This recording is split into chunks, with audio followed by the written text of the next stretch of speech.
സുഖദം കേവലം ജ്ഞാനമൂർത്തിം ദ്വന്ദ്വാതീതം ഗഗനസദൃശം തത്വമസ്യാദിലക്ഷ്യം ഏകം നിത്യം വിമലമചലം സർവധി സാക്ഷിഭൂതം ഭാവാതീതം ത്രിഗുണരഹിതം സദ്ഗുരും തം നമാമി.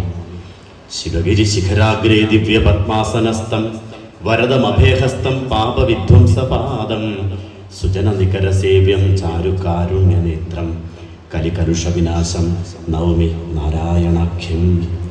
ഓം സഹനാവവതു സഹനൗ ഭുനക്തു സഹ വീര്യം കരവാവഹൈ തേജസ്വിനാവധീതമസ്തു മാ വിദ്വിഷാവഹൈ. ഓം ശാന്തി ശാന്തി ശാന്തി. അംഗങ്ങൾ, വേദിയിലും സദസ്സിലുമുള്ള മറ്റു വിശിഷ്ട വ്യക്തികളെ, എന്നെ ശ്രവിക്കുന്ന സ്നേഹജ്വാല നേതൃത്വ പഠന ക്യാമ്പിൽ പങ്കെടുക്കാൻ വേണ്ടി എത്തിയിരിക്കുന്ന എൻ്റെ പ്രിയപ്പെട്ട അമ്മമാരെ, പിതാക്കന്മാരെ, സഹോദരി സഹോദരങ്ങളെ, വാത്സല്യമുള്ള കുടുംബ അംഗങ്ങളെ, നിങ്ങൾക്കെല്ലാവർക്കും എൻ്റെ വിനീത പ്രണാമം.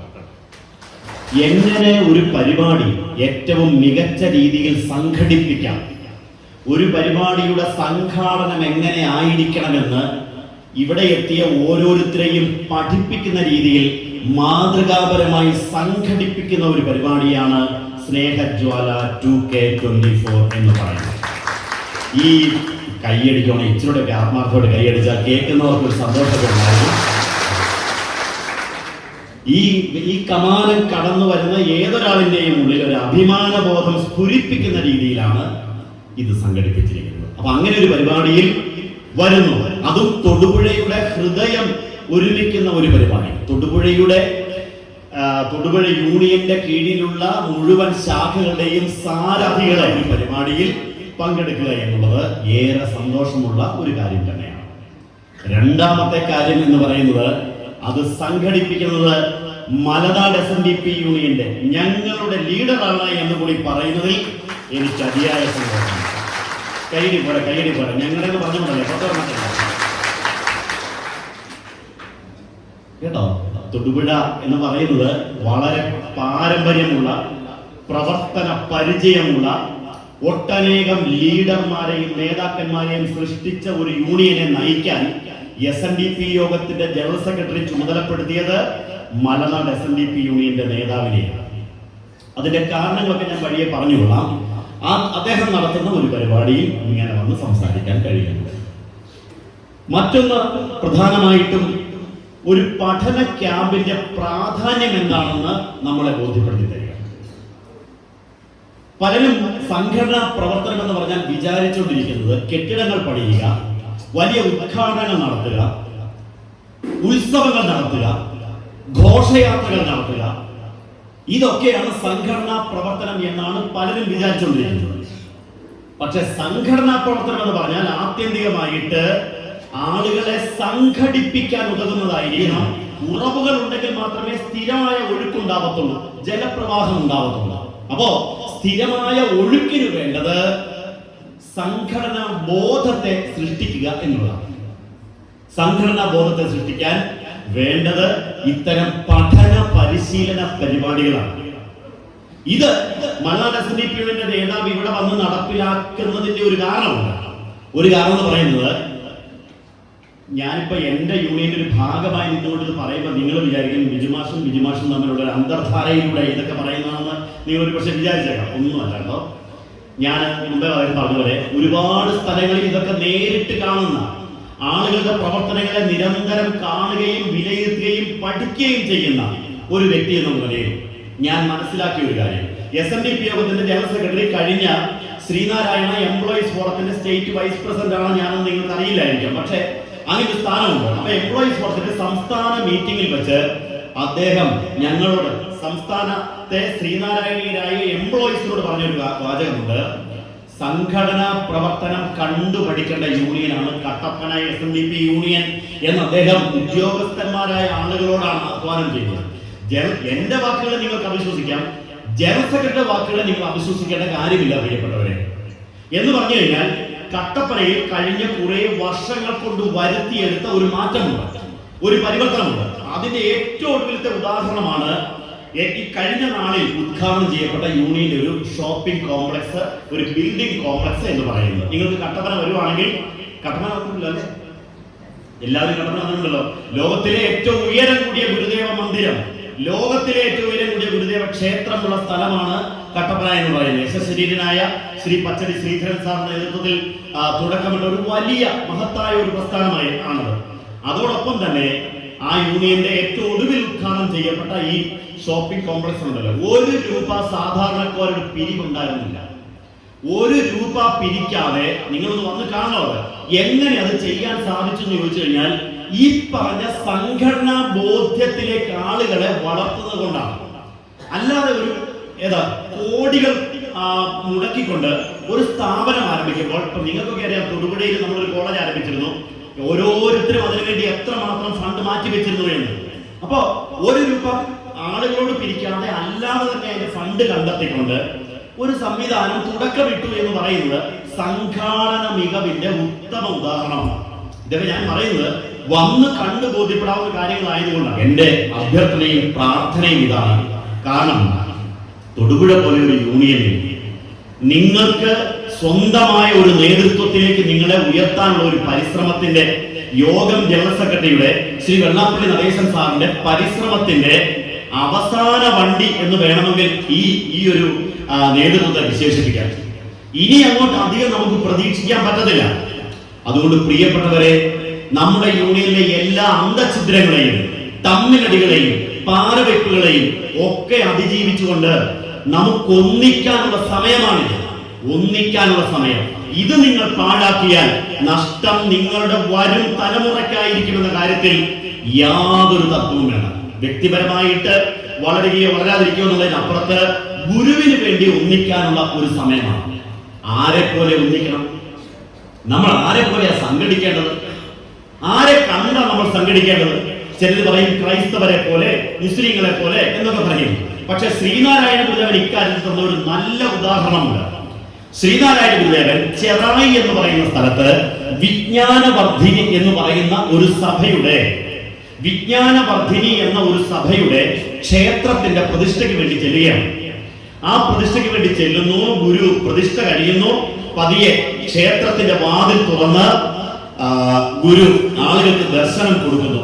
അപ്പൊ നോക്കുമ്പോ ആളുകൾ എല്ലാവരും തൊഴുതു, കണ്ണു നിറയെ കണ്ട് തൊഴുതു. ഇനി അടുത്ത ചടങ്ങ് അമ്പലത്തിൽ പ്രതിഷ്ഠയ്ക്ക് കൊടുത്തവർക്കറിയാം, ഈ അഭിഷേകം എന്ന് പറയുന്ന ഒരു ചടങ്ങാണ്. അഭിഷേകത്തിന് വേണ്ടി ആളുകളുടെ കയ്യിൽ പാല്, പനിനീര്, പഞ്ചാമൃതം, കളഭം ഇങ്ങനെ പലതുമുണ്ട്. ഗുരു അവരോട് ചോദിച്ചു, അഭിഷേകത്തിനായി ആരെങ്കിലും തേൻ കൊണ്ടുവന്നിട്ടുണ്ടോ? അപ്പൊ എല്ലാവരും അവരവരുടെ പാത്രത്തിൽ നോക്കി തേനില്ല. അപ്പൊ തന്ത്രി നിൽപ്പുണ്ടായിരുന്നു. തന്ത്രി ചോദിച്ചു, സ്വാമി ഈ തേൻ വേണമെന്ന് എന്തിനാ പറയുന്നത്? ഈ പാലോ പനിനീരോ ഈ കരിക്കും വെള്ളമോ ഇതൊക്കെ അഭിഷേകം ചെയ്താൽ പോരെ? അങ്ങനെയല്ലേ നമ്മുടെ പാരമ്പര്യം. അപ്പൊ ഗുരു പറയാണ്, തേനിനൊരു പ്രത്യേകതയുണ്ട്. എന്താ അതിന്റെ പ്രത്യേകത? നല്ല മധുരമുള്ളതാണെന്നല്ലേ ഇപ്പൊ പറയാൻ വന്നത്. ഗുരു പറഞ്ഞു, അല്ല, എത്രയോ ചെറിയ ചെറിയ തേനീച്ചകൾ എത്രയോ കാലം ഒരേ മനസ്സോടെ പണിയെടുക്കുമ്പോഴാണ് തേനുണ്ടാകുന്നത്. എന്നിട്ട് ഗുരു പറയാ, അതുപോലെ നിങ്ങൾ ഈ പ്രസ്ഥാനത്തെ മുൻനിർത്തി തേനീച്ചകളെ പോലെ സംഘടിക്കണം. അപ്പോൾ നിങ്ങൾക്ക് ഐശ്വര്യമുണ്ടാവും, അഭിവൃദ്ധി ഉണ്ടാവും. ആരെ പോലെ സംഘടിക്കണം? തേനീച്ചകളെ പോലെ സംഘടിക്കണം. ഒരു ഈച്ച എന്ന് പറഞ്ഞ ഒരു ചെറിയ ജീവിയാണ്. ഒരു ഈച്ച വിചാരിച്ചാൽ ഒന്നും ചെയ്യാൻ പറ്റത്തുമില്ല. പക്ഷേ ഇത്തിരി പോന്ന ഈച്ചയുടെ മുമ്പിൽ ഏതു കൊല കൊമ്പനും മുട്ടുമടക്കുന്നുണ്ടെങ്കിൽ അത് ഈച്ചയുടെ ഒരാളുടെ ബലമല്ല, മറിച്ച് അവരുടെ സംഘബലത്തിന്റെ ശക്തിയാണ്. ശരിയോ തെറ്റോ? അതാണ്. അപ്പോൾ ആരെ പോലെ സംഘടിക്കണം? തേനീച്ചകളെ പോലെ സംഘടിക്കണം. അന്ന് ഗുരു പറയാൻ വിട്ടുപോയതാണെന്ന് എനിക്ക് അറിഞ്ഞുകൂടാ. ഒരു കാര്യം കൂടെ ഉണ്ട്. തേനീച്ചക്കൂടിന് നേരെ ആരെങ്കിലും ഒരാൾ ഒരു കല്ലെടുത്തെറിയട്ടെ, തേനീച്ചകൾ എങ്ങനെ പ്രതികരിക്കും? നിങ്ങളാണെങ്കിൽ എങ്ങനെ പ്രതികരിക്കും? ഏറ് കൊണ്ടവനും അവന്റെ കുടുംബക്കാരും പോയി ചോദിച്ചോളൂ. നമുക്ക് വെറുതെ തലയിടാൻ പോകണ്ടെന്നല്ലേ വിചാരിക്കത്തുള്ളൂ. തേനീച്ചകൾ അങ്ങനെയല്ല. കല്ലെറിഞ്ഞവൻ എത്ര കരുത്തനായിക്കോട്ടെ, അവനെ ഒന്നടങ്കം എതിർക്കുക എന്നുള്ളതാണ് തേനീച്ചകളുടെ പ്രതികരണ ശക്തി എന്ന് പറയുന്നത്. പ്രിയപ്പെട്ടവരെ, നിങ്ങൾ ഈ വർത്തമാനകാല സാഹചര്യത്തിൽ നമ്മുടെ നാട്ടിൽ നടക്കുന്ന ഓരോ സംഭവങ്ങളും എടുത്തു വെച്ചാൽ ഏത് സമുദായങ്ങളാണോ, ഏത് സമൂഹമാണോ, ഏത് സംഘടനയാണോ തേനീച്ചകളെ പോലെ പ്രതികരിക്കുന്നത്, അവരുടെ കൂടെ അധികാരമുണ്ട്, രാഷ്ട്രീയമുണ്ട്, നേട്ടങ്ങളുണ്ട്. ശരിയാണോ? ശരിയാണോ? അതാണ് സംഘബലത്തിന്റെ ശക്തി എന്ന് പറയുന്നത്. തേനീച്ചകളെ പോലെ സംഘടിക്കുന്ന ഒരു സമൂഹം, അങ്ങനെ സംഘടിക്കുന്ന ഒരു സമൂഹത്തിന് മാത്രമേ ഇനിയത്തെ ലോകത്ത് പിടിച്ചു നിൽക്കുള്ളൂ. അതെങ്കിലും ഒന്ന് മനസ്സിലാക്കൂ പ്രിയപ്പെട്ടവരെ. ഇനിയത്തെ ലോകത്ത് ജീവിക്കാൻ, ഇനിയത്തെ ലോകത്ത് പിടിച്ചു നിൽക്കാൻ ഈ സംഘബലത്തിന് മാത്രമേ കഴിയുള്ളൂ. ഇത് 1000 വർഷങ്ങൾക്കപ്പുറത്ത് പറഞ്ഞിട്ടുണ്ട്. സംഘേ ശക്തി കലൗയുഗേ, കലിയുഗത്തിൽ, ഈ കലികാലത്തിൽ സംഘടനയിലൂടെ മാത്രമേ ശക്തി ഉണ്ടാവുകയുള്ളൂ. എന്നിട്ടും ഇതൊക്കെ അറിയാമായിട്ടും നമ്മൾ ഇങ്ങനെ നമ്മുടേതായ ചെറിയ ചെറിയ രാഷ്ട്രീയത്തിന്റെ പേരിൽ, ചെറിയ ചെറിയ വാശിയുടെ പേരിൽ, ചെറിയ ചെറിയ ഈഗോയുടെ പേരിൽ നമ്മൾ ഇങ്ങനെ ചിന്നി ചിതറിക്കൊണ്ടിരുന്നാൽ അതിലൂടെ നേട്ടം കൊയ്യുന്നത് മറ്റു വിഭാഗങ്ങളായിരിക്കും എന്ന് നമ്മൾ മറന്നുപോകാൻ പാടില്ല. ഒരു വ്യക്തി എന്നുള്ള നിലയിൽ നമുക്ക് ചിലപ്പോൾ വലിയ നഷ്ടമൊന്നും ഉണ്ടാവില്ല. പക്ഷേ നാളെ ഈ സമൂഹത്തിൽ ജീവിക്കേണ്ട നമ്മുടെ മക്കൾ, നമ്മുടെ സഹോദരങ്ങൾ ആരുടെയും അടിമകളാകാതിരിക്കാൻ വേണ്ടി, നട്ടലുറപ്പോടെ നിലനിൽക്കാൻ വേണ്ടിയാണ് സംഘബോധത്തോടെ പ്രവർത്തിക്കണമെന്ന് ഗുരു ആഹ്വാനം ചെയ്തത്. ഏതാനും നാളുകൾക്ക് മുമ്പ് നമ്മുടെ മുസ്ലിം ലീഗ് നേതാവായ ശ്രീ KM ഷാജിയുടെ ഒരു പ്രസംഗം വാട്സാപ്പിലൊക്കെ കേട്ടു കേട്ടോ. നിങ്ങൾ ചുമ്മാ പ്രസംഗം കേൾക്കണം, മറന്നുപോയേക്കല്ലേ. ആരുടെ പ്രസംഗം? മുസ്ലിം ലീഗ് നേതാവായ ശ്രീ KM ഷാജി അത് എടുത്തു പറയുന്നുണ്ട്. അതിനകത്ത് അദ്ദേഹം പറയുന്നുണ്ട്, തിരുവിതാംകൂറിലെ ഈഴവ സമുദായത്തിനുണ്ടായ പുരോഗതിയും മലബാറിലെ ഈഴവ സമൂഹത്തിനുണ്ടായ അധോഗതിയെയും കുറിച്ച് അദ്ദേഹം പറയുന്നുണ്ട്. തിരുവിതാംകൂറിലെ ഈഴവ സമുദായം എന്നുവെച്ചാൽ നമ്മൾ ഉൾപ്പെടുന്ന ഈ സമൂഹം സാമ്പത്തികമായി, സാമൂഹ്യമായി, സംഘടനാപരമായി, വിദ്യാഭ്യാസപരമായി വലിയ ഉയരങ്ങളിലാണ് നിൽക്കുന്നത്.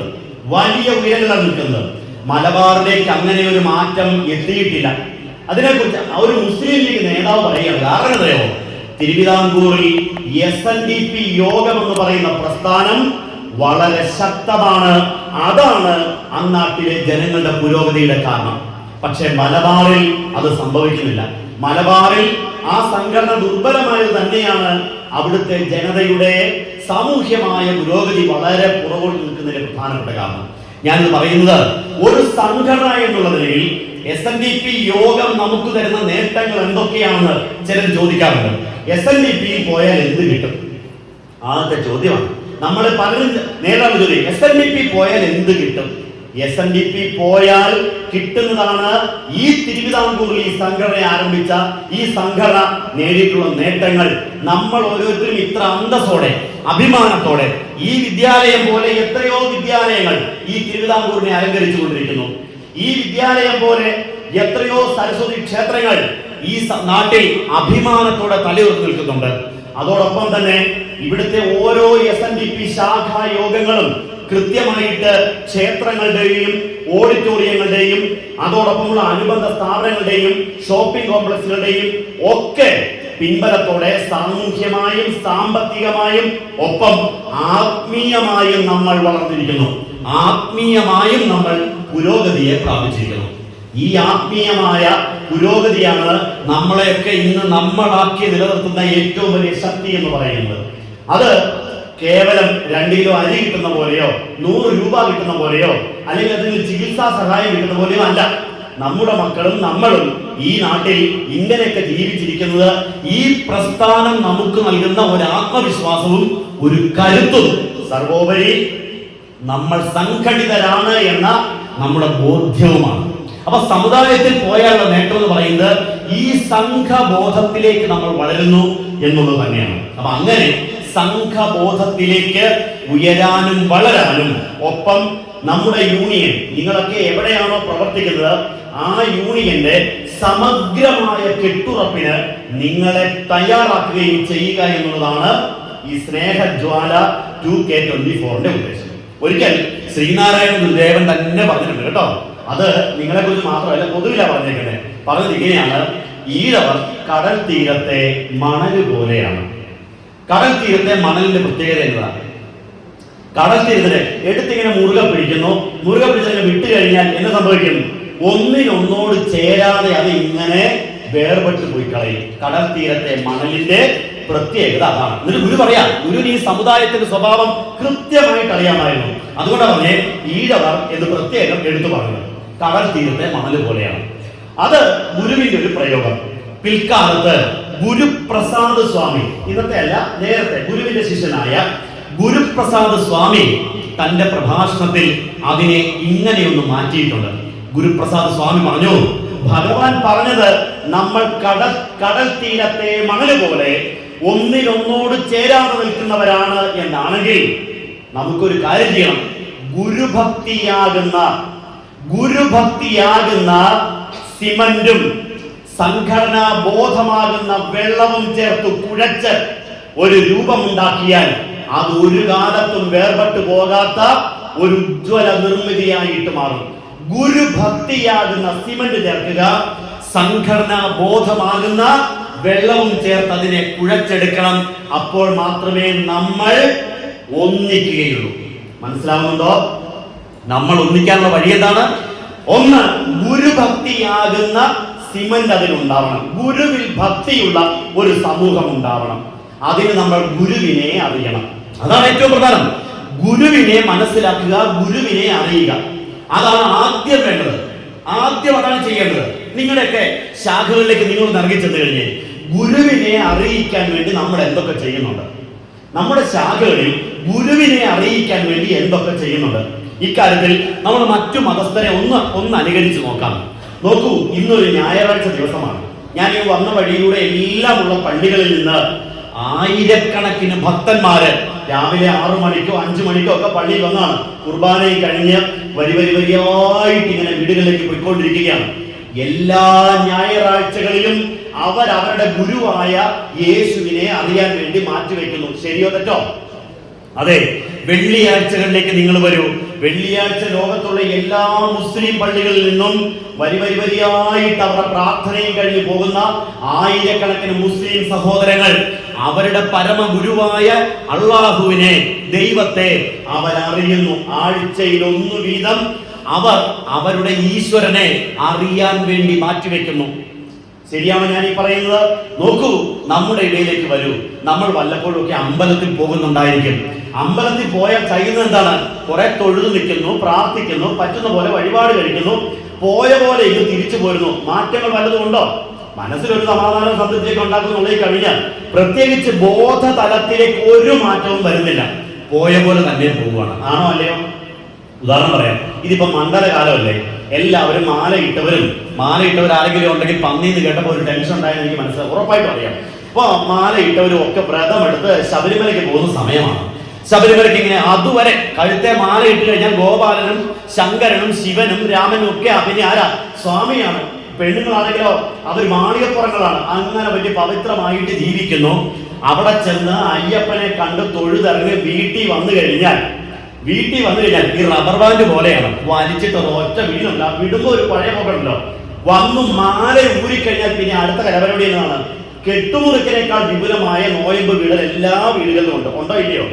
അതുവരെ പെമ്പർനോക്കി നോക്കി വല്ല കറിക്ക് പോകരുതോ കരിഞ്ഞതോ ആയിക്കോട്ടെ, സ്വാമി ശരണം പറഞ്ഞ് നിന്നുകൊണ്ടിരുന്നവൻ അന്ന് 2 സരസ്വതിയും കൂടെ പറഞ്ഞു കഴിയുമ്പോഴേ ആകെ കൂടി ഒരു സമാധാനത്തിലേക്ക് നമ്മൾ എത്തിച്ചത്. എന്നുവെച്ചാൽ മാറ്റത്തിലേക്ക് പോകുന്നില്ല, ഒരു മാറ്റം ഉണ്ടാവുന്നില്ല, പോയ പോലെ തന്നെ തിരിച്ചു വരുന്നു.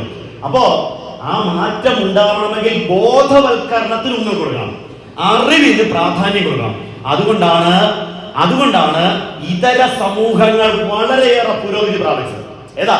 അവരുടെ ഇടയിലുള്ള നിരന്തരമായ ആഴ്ചയിൽ 1 വീതമുള്ള നിരന്തരമായ ബോധവൽക്കരണമാണ് ഇതര സമൂഹങ്ങളെ നോക്കൂ നമ്മളെ അപേക്ഷിച്ച് എത്രയോ ഉയരങ്ങളിലേക്ക് അവരെ കൂട്ടിക്കൊണ്ടുപോയത്. അങ്ങനെയാണെങ്കിൽ പ്രിയപ്പെട്ടവരെ, നമ്മുടെ ശാഖായോഗത്തിൽ ഗുരുഭക്തി വളർത്താൻ ആദ്യം വേണ്ടത് അതിനാവശ്യമായ കൂട്ടായ്മകളെ സൃഷ്ടിക്കുക എന്നുള്ളതാണ്. അപ്പോൾ ഞാനിവിടെ ഓരോ പോയിന്റും പറയുമ്പോൾ നിങ്ങൾ നിങ്ങളുടെ ശാഖായോഗം ഏറ്റെടുക്കേണ്ട പ്രവർത്തന പരിപാടികൾ തയ്യാറാക്കിക്കൊള്ളണം കേട്ടോ. വെറുതെ ഇങ്ങനെ പ്രസംഗമൊക്കെ കേട്ട് കൈയടിച്ച് കലാപരിപാടിയും കണ്ട് അങ്ങ് വിരിഞ്ഞു പോയാൽ പോരാ.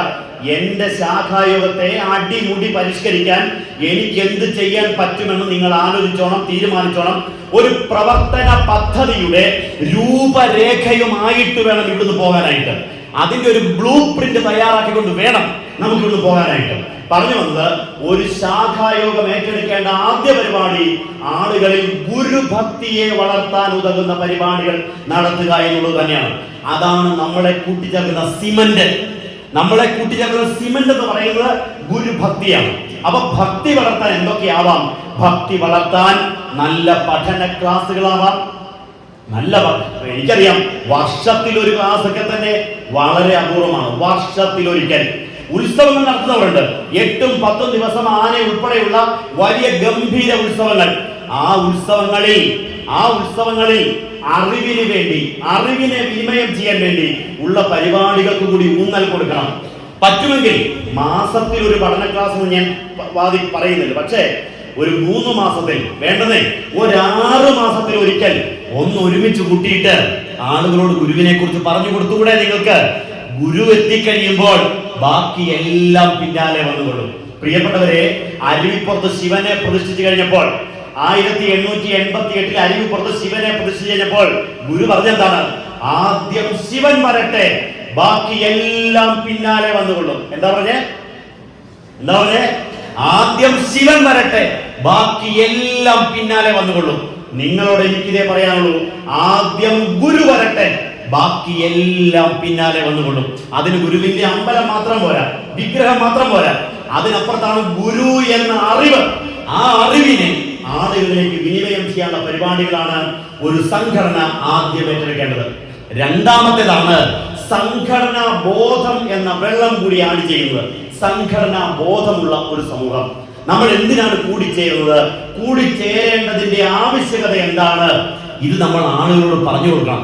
അങ്ങനെ പറഞ്ഞു കൊടുക്കാത്തത് കൊണ്ടാണ് പലരും ചോദിക്കുന്നത്, SNDP പോയാൽ എന്ത് കിട്ടും എന്ന് ചോദിക്കുന്നത്. SNDP പോയാൽ കിട്ടുന്നത് എന്താണെന്ന് അറിയണമെങ്കിൽ അവിടെ വരാനുള്ള ഒരു ബോധ്യത്തിലേക്ക് ആളുകളെ നയിക്കണം. അപ്പൊ സംഘടനാ ബോധമുള്ള ഒരു സമൂഹം, അപ്പൊ സംഘടനയെ കുറിച്ച് അറിയുന്ന, സംഘടനയെ കുറിച്ച് പഠിക്കുന്ന ഒരു സമൂഹമായിട്ട് മാറണം. പ്രിയപ്പെട്ടവരെ, ഇത് 2024 ആണല്ലോ. ഈ 2024-25 കാലഘട്ടം എന്ന് പറയുന്നത് നമ്മുടെ സമൂഹത്തെ സംബന്ധിച്ചിടത്തോളം ചരിത്രത്തിൽ വളരെ പ്രാധാന്യമുള്ള, ഇവിടെ കേൾക്കണേ, വെള്ളം കൊണ്ടുവരുന്നൊരു വെള്ളം തന്നോളും, നിങ്ങൾ എന്നെ ഒന്ന് ശ്രദ്ധിച്ചാൽ മതി, നിങ്ങളുടെ ചെവി ഇവിടെ ഇരുന്നോട്ടെ. അപ്പോ സംഘടനാ ചരിത്രത്തിലെ ഏറ്റവും പ്രാധാന്യമുള്ള ചില കാലങ്ങളാണ് ഈ കൊല്ലം. ഈ 2024-ൽ 4 ശതാബ്ദികൾ നമ്മൾ ആഘോഷിക്കുന്നുണ്ട്. 4 ശതാബ്ദികൾ ഏതൊക്കെയാണ് പറഞ്ഞോ? എന്ന് വെച്ചാൽ ഗുരുദേവൻ തുടക്കമിട്ട ചില കാര്യങ്ങൾക്ക് 100 വയസ്സായ കൊല്ലമാണ് 2024. അതിൽ ആദ്യത്തേത് ആലുവായിലെ അദ്വൈതാശ്രമത്തിൽ ഗുരു നടത്തിയ സർവമത സമ്മേളനം. 100 വയസ്സായി. ഒന്ന് ആലോചിച്ച് നോക്കൂ. ലോകത്തിലെ ആദ്യത്തെ സർവമത സമ്മേളനം അമേരിക്കയിലെ ചിക്കാഗോയിൽ നടത്തിയതാണെന്ന് നമുക്കറിയാം. സ്വാമി വിവേകാനന്ദനാണ് അവിടെ പോയി പ്രസംഗിച്ചതെന്ന് നമുക്കറിയാം. പക്ഷേ സർവമത സമ്മേളനം എന്ന വിശാലമായ ഒരർത്ഥത്തെ അർത്ഥപൂർണമാക്കി നടപ്പിലാക്കിക്കൊണ്ട് ലോകത്ത് നടത്തിയ ആദ്യ സമ്മേളനമാണ് ആലുവായിലെ പെരിയാറിന്റെ തീരത്ത് നടത്തിയ സർവമത സമ്മേളനം. അതിന്റെ 100ാമത്തെ പിറന്നാളാണ് ഈ 2024 എത്തുമ്പോൾ നമ്മൾ ഒത്തുകൂടി ആഘോഷിക്കുന്നത്. അതിന്റെ ഭാഗമായിട്ടാണ് കഴിഞ്ഞ ദിവസം സ്വാമിമാര് ഈ ആഗോള റോമൻ കത്തോലിക്ക സഭയുടെ പരമാധ്യക്ഷൻ പോപ്പിന്റെ നാട്ടിൽ റോമിൽ ഒരു സർവമത സമ്മേളനം വിളിച്ചു കൂട്ടിയത്. ആ ഓർമ്മ ലോകത്തോട് അറിയിക്കുന്നതിന് വേണ്ടി കൂടിയാണ്, ലോകത്തെ പഠിപ്പിക്കുന്നതിന് വേണ്ടി കൂടിയാണ്. അപ്പൊ അങ്ങനെ ഗുരു ഒരു വിശ്വഗുരു ആണ്. പക്ഷേ അത് അറിയത്തില്ലാത്തവരിലേക്ക് പറഞ്ഞു കൊടുക്കാൻ അത്തരം പരിപാടികളിലൂടെ സാധിക്കും. അപ്പോ സർവമത സമ്മേളനത്തിന്റെ ശതാബ്ദി നമ്മുടെ ശാഖയിലെ എല്ലാ ആളുകളിലേക്കും എത്തിച്ചോ നിങ്ങൾ? നമ്മുടെ ശാഖയിലെ എല്ലാ കുടുംബങ്ങളിലേക്കും അത് എത്തിച്ചോ നിങ്ങൾ? ഇല്ലെങ്കിൽ അത് എത്തിച്ചിരിക്കണം. അതിന് സർവമത സമ്മേളനത്തിന്റെ ചെറിയ ചെറിയ പതിപ്പുകൾ ഓരോ ശാഖാ യോഗങ്ങളും ഏറ്റെടുക്കുമ്പോൾ പുതിയ തലമുറ പഠിക്കും. ഓ, എന്റെ ഗുരു 100 കൊല്ലം മുമ്പ് ഇത്ര വിശാലമായ ഒരു കാഴ്ചപ്പാട്, വാദിക്കാനും ജയിക്കാനുമല്ല, അറിയാനും അറിയിക്കാനും വേണ്ടി നടത്തിയ ഒരു ഗുരുവാണ് എന്റെ ഗുരു എന്ന് നമ്മുടെ മക്കളെങ്കിലും ഓർത്തിരിക്കാൻ അത്തരം ചെറിയ പതിപ്പിന് സഹായിക്കും. അപ്പൊ സർവമത സമ്മേളനത്തിന്റെ ശതാബ്ദി വർഷം രണ്ടാമത്തേത് ശ്രീനാരായണ ഗുരുദേവൻ നേരിട്ട് പോയി ഒരു സമരത്തിന് ആഹ്വാനം ചെയ്തിട്ടുണ്ടെങ്കിൽ, നേരിട്ട് പോയി ഒരു സമരത്തെ നയിച്ചിട്ടുണ്ടെങ്കിൽ ആ സമരത്തിന്റെ പേരാണ് വൈക്കം സത്യാഗ്രഹം. ഈ രാജ്യത്ത് നടന്ന ആദ്യത്തെ സാമൂഹ്യ സാമുദായിക പ്രക്ഷോഭമാണ് വൈക്കം സത്യാഗ്രഹം എന്ന് പറയുന്നത്. ടി.കെ. മാധവൻ എന്ന ഗുരുദേവ ശിഷ്യനാണ് അതിന് നേതൃത്വം കൊടുത്തത്. ആ വൈക്കം സത്യാഗ്രഹത്തിന്റെ ശതാബ്ദിയും ഇപ്പോൾ നടന്നു വരികയാണ്.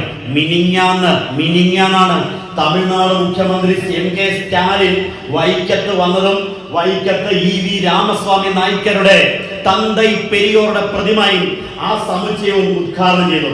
ഒരു കാര്യം ഞാൻ ഇടയ്ക്കൊന്ന് സൂചിപ്പിക്കുകയാണ്. ഞാൻ ഇന്നലെ ഈ ഇ.വി. രാമസ്വാമി നായ്ക്കരുടെ എന്നുവെച്ചാൽ നമ്മുടെ തമിഴ്നാട് മുഖ്യമന്ത്രി ഉദ്ഘാടനം ചെയ്ത ആ മണ്ഡപത്തിൽ പോവുകയുണ്ടായി. ഇന്നലെ ഈ സമയത്ത് അതെല്ലാം കയറി നടന്ന് കാണുകയുണ്ടായി. അതിനകത്ത് ഒരു കാര്യം ഞാൻ ശ്രദ്ധിച്ചൊരു കാര്യമുണ്ട്, അതുകൂടെ നമ്മൾ അറിഞ്ഞിരിക്കണം. വൈക്കം സത്യാഗ്രഹത്തിന്റെ കാരണം എന്താണെന്ന് എത്ര പേർക്കറിയാം? വൈക്കം സത്യാഗ്രഹം നടക്കാനിടയായ കാരണം എന്താണ്? നമ്മുടെ ഒരുപാട് കാര്യങ്ങൾ പറയുന്നുണ്ട്. ഒരു സത്യസന്ധമായ കാര്യം പറയാം. ഒരിക്കൽ ശ്രീനാരായണ ഗുരുദേവനെ വൈക്കത്തെ അമ്പലത്തിന്റെ ചുറ്റിലൂടെ നടക്കാൻ പാടില്ല എന്ന് പറഞ്ഞ് തടഞ്ഞപ്പോൾ മഹാഗുരുവിന് പോലും അയിത്തമോ എന്ന് ഞെട്ടലോടെ തിരിച്ചറിഞ്ഞ ടി.കെ. മാധവനാണ് ഇതിനെ തടയണം, ഇതിന് മാറ്റം വരണം. വൈക്കത്തെ അമ്പലത്തിൽ കയറാൻ വേണ്ടിയല്ല, വൈക്കത്തെ അമ്പലത്തിന്റെ പുറമെ നടക്കാൻ വേണ്ടിയുള്ള സമരം. അമ്പലത്തിൽ കയറാൻ വേണ്ടി ചെയ്ത ഒരു സമരം അതിന് 100 കൊല്ലം മുമ്പ് നടന്നിരുന്നു. വേലുത്തമ്പിതളവിയുടെ കാലത്ത്. ആ ചരിത്രം നിങ്ങൾക്ക് അറിയാമോ? വേലുത്തമ്പിതളവ ഭരിക്കുന്ന കാലത്ത് വൈക്കത്തെ അമ്പലത്തിൽ കുറെ ഈഴവര്, കടുത്തുരുത്തി, അതിനടുത്തുള്ള ഉറവിലങ്ങാട്, ഈ ഭാഗത്തെല്ലാം കയറി വേലുത്തമ്പിതളവയുടെ ആളുകൾ അമ്പലത്തിന്റെ മതിൽക്കെട്ടിനകത്ത് കാത്തിരുന്നു. ക്ഷേത്രത്തിലേക്ക് ബലമായി കയറാൻ ശ്രമിച്ച സഹോദരങ്ങളെ മുഴുവൻ വാളുകൊണ്ട് അറുത്തു കണ്ടിച്ചിട്ടു. 100 കണക്കിന് ആളുകൾ, ചിലരൊക്കെ മരിക്കാൻ വേണ്ടി കൊതിച്ചുകൊണ്ട് പിടഞ്ഞ സമയത്ത് വേലുത്തമ്പിതളവ അമ്പലത്തിന്റെ കിഴക്കേ മുറ്റത്തുള്ള ഒരു കുളത്തിലേക്ക് ഈ ഡെഡ് ബോഡി മുഴുവൻ കൊണ്ടയിട്ടു. ആ ശവശരീരം മൂടി, ആ കുളം മൂടി, ശവശരീരങ്ങൾ കൊണ്ട് മൂടിയ കുളത്തിന് നമ്മളിട്ടേക്കുന്ന പേരെന്നാണെന്നറിയാമോ? ദളവാക്കുളം. ആലോചിക്കേ, ഒരു കൊലപാതകിയുടെ പേരിൽ ഒരു സ്മാരകം ഉണ്ടാക്കിയ നാടാണിത്. ആലോചിച്ചു. നമ്മൾ എത്ര പുറകിലാണ് ഈ കാര്യങ്ങളൊക്കെ പഠിക്കുന്ന കാര്യം ചിന്തിച്ചേക്കുന്നത്. അവിടെ നിൽക്കട്ടെ, ഞാൻ പറഞ്ഞത് ഇത് അമ്പലത്തിന്റെ അകത്ത് കയറാൻ വേണ്ടിയല്ല, ആ വഴിയെ നടക്കാൻ വേണ്ടി ചെയ്ത സമരം. അപ്പൊ അങ്ങനെ ഗുരുവിനെ വഴി തടഞ്ഞപ്പോൾ ഉത്ഭവിച്ച സമരത്തിന് പറയുന്ന പേരാണ് വൈക്കം സത്യാഗ്രഹം. ഗുരുദേവൻ നേരിട്ട് അവിടെ ചെല്ലുന്നു. അന്ന് ഗുരു തന്നെ തൃക്കൈ കൊണ്ട് 1001 രൂപ, അന്ന് 100 കൊല്ലം മുമ്പ് 1001 രൂപ എടുത്തു കൊടുക്കുന്നു. തന്റെ ശിഷ്യനായ സത്യവ്രത സ്വാമിയെ അവിടെ തന്നെ വിടുന്നു. ഇവർക്കുള്ള എല്ലാ കാര്യങ്ങളും ചെയ്തു കൊടുക്കണം. വൈക്കത്തോട് ചേർന്ന് ഗുരുവിന് ആശ്രമം ഉണ്ടായിരുന്നു, ഒരാശ്രമം. ആ ആശ്രമം സത്യാഗ്രഹികൾക്ക് താമസിക്കാനും ഭക്ഷണത്തിനും വേണ്ടി വിട്ടുകൊടുക്കുന്നു. ഈ ആശ്രമം ഇന്നൊരു സ്കൂളാണ്.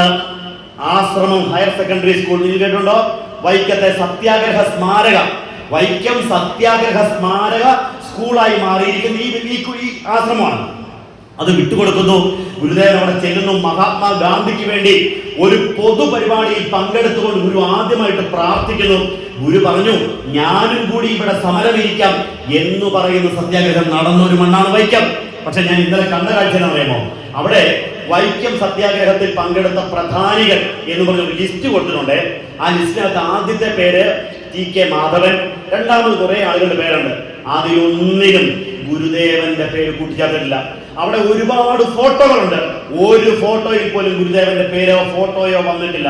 എന്ന് പറഞ്ഞു കഴിഞ്ഞാൽ ഇതൊക്കെ ചിലരുടേത് മാത്രമാക്കി എടുക്കാനുള്ള ഒരു തന്ത്രം അതിന്റെ പുറകിലുണ്ട് എന്ന് നമ്മൾ കുറച്ചുകൂടി ഒന്ന് ആലോചിച്ചാൽ നമുക്ക് മനസ്സിലാവും. എന്നുവെച്ചാൽ അവിടെ പോലും ഗുരുവിനെ ഒരു മൂലയിലേക്ക് ഒതുക്കാനുള്ള ഒരു പരിശ്രമം ഉണ്ടോ എന്ന് നിങ്ങളെല്ലാം സംശയമുണ്ട്. പൊക്കോ, തന്തൈ പെരിയോർ സ്മാരകം നമ്മൾ എവിടെ വെച്ചിരിക്കുന്ന ആ സ്മാരകത്തിൽ പൊക്കോളൂ, നോക്കൂ. അപ്പൊ ഞാൻ പറഞ്ഞു വന്നത്, അപ്പോൾ ഗുരു നയിച്ച വൈക്കം സത്യാഗ്രഹ സമരത്തിന്റെ ശതാബ്ദി വർഷമാണ് 2024. അപ്പൊ നമ്മളത് നമ്മുടെ തലമുറയോട് പറഞ്ഞു കൊടുക്കണോ വേണ്ടയോ? ഈ രാജ്യത്ത് ഗുരു ഇറങ്ങിച്ചെന്ന മേഖലകളെ കുറിച്ച് പഠിപ്പിക്കണോ വേണ്ടയോ? അതിന്റെ പ്രാധാന്യം നമ്മുടെ മക്കൾ അറിയണോ വേണ്ടയോ? അതോ ഇതൊക്കെ ചുമ്മാ പഠിച്ച കാര്യങ്ങളാണ്, നമ്മളൊക്കെ ഇനി അതിന്റെ തന്നെ കാര്യം എന്ന് ചിന്തിച്ചിരുന്നാൽ മതിയോ? പോരാ. അപ്പോ ആ പുതിയ തലമുറയെ അത് പഠിപ്പിച്ചു കൊടുക്കണം.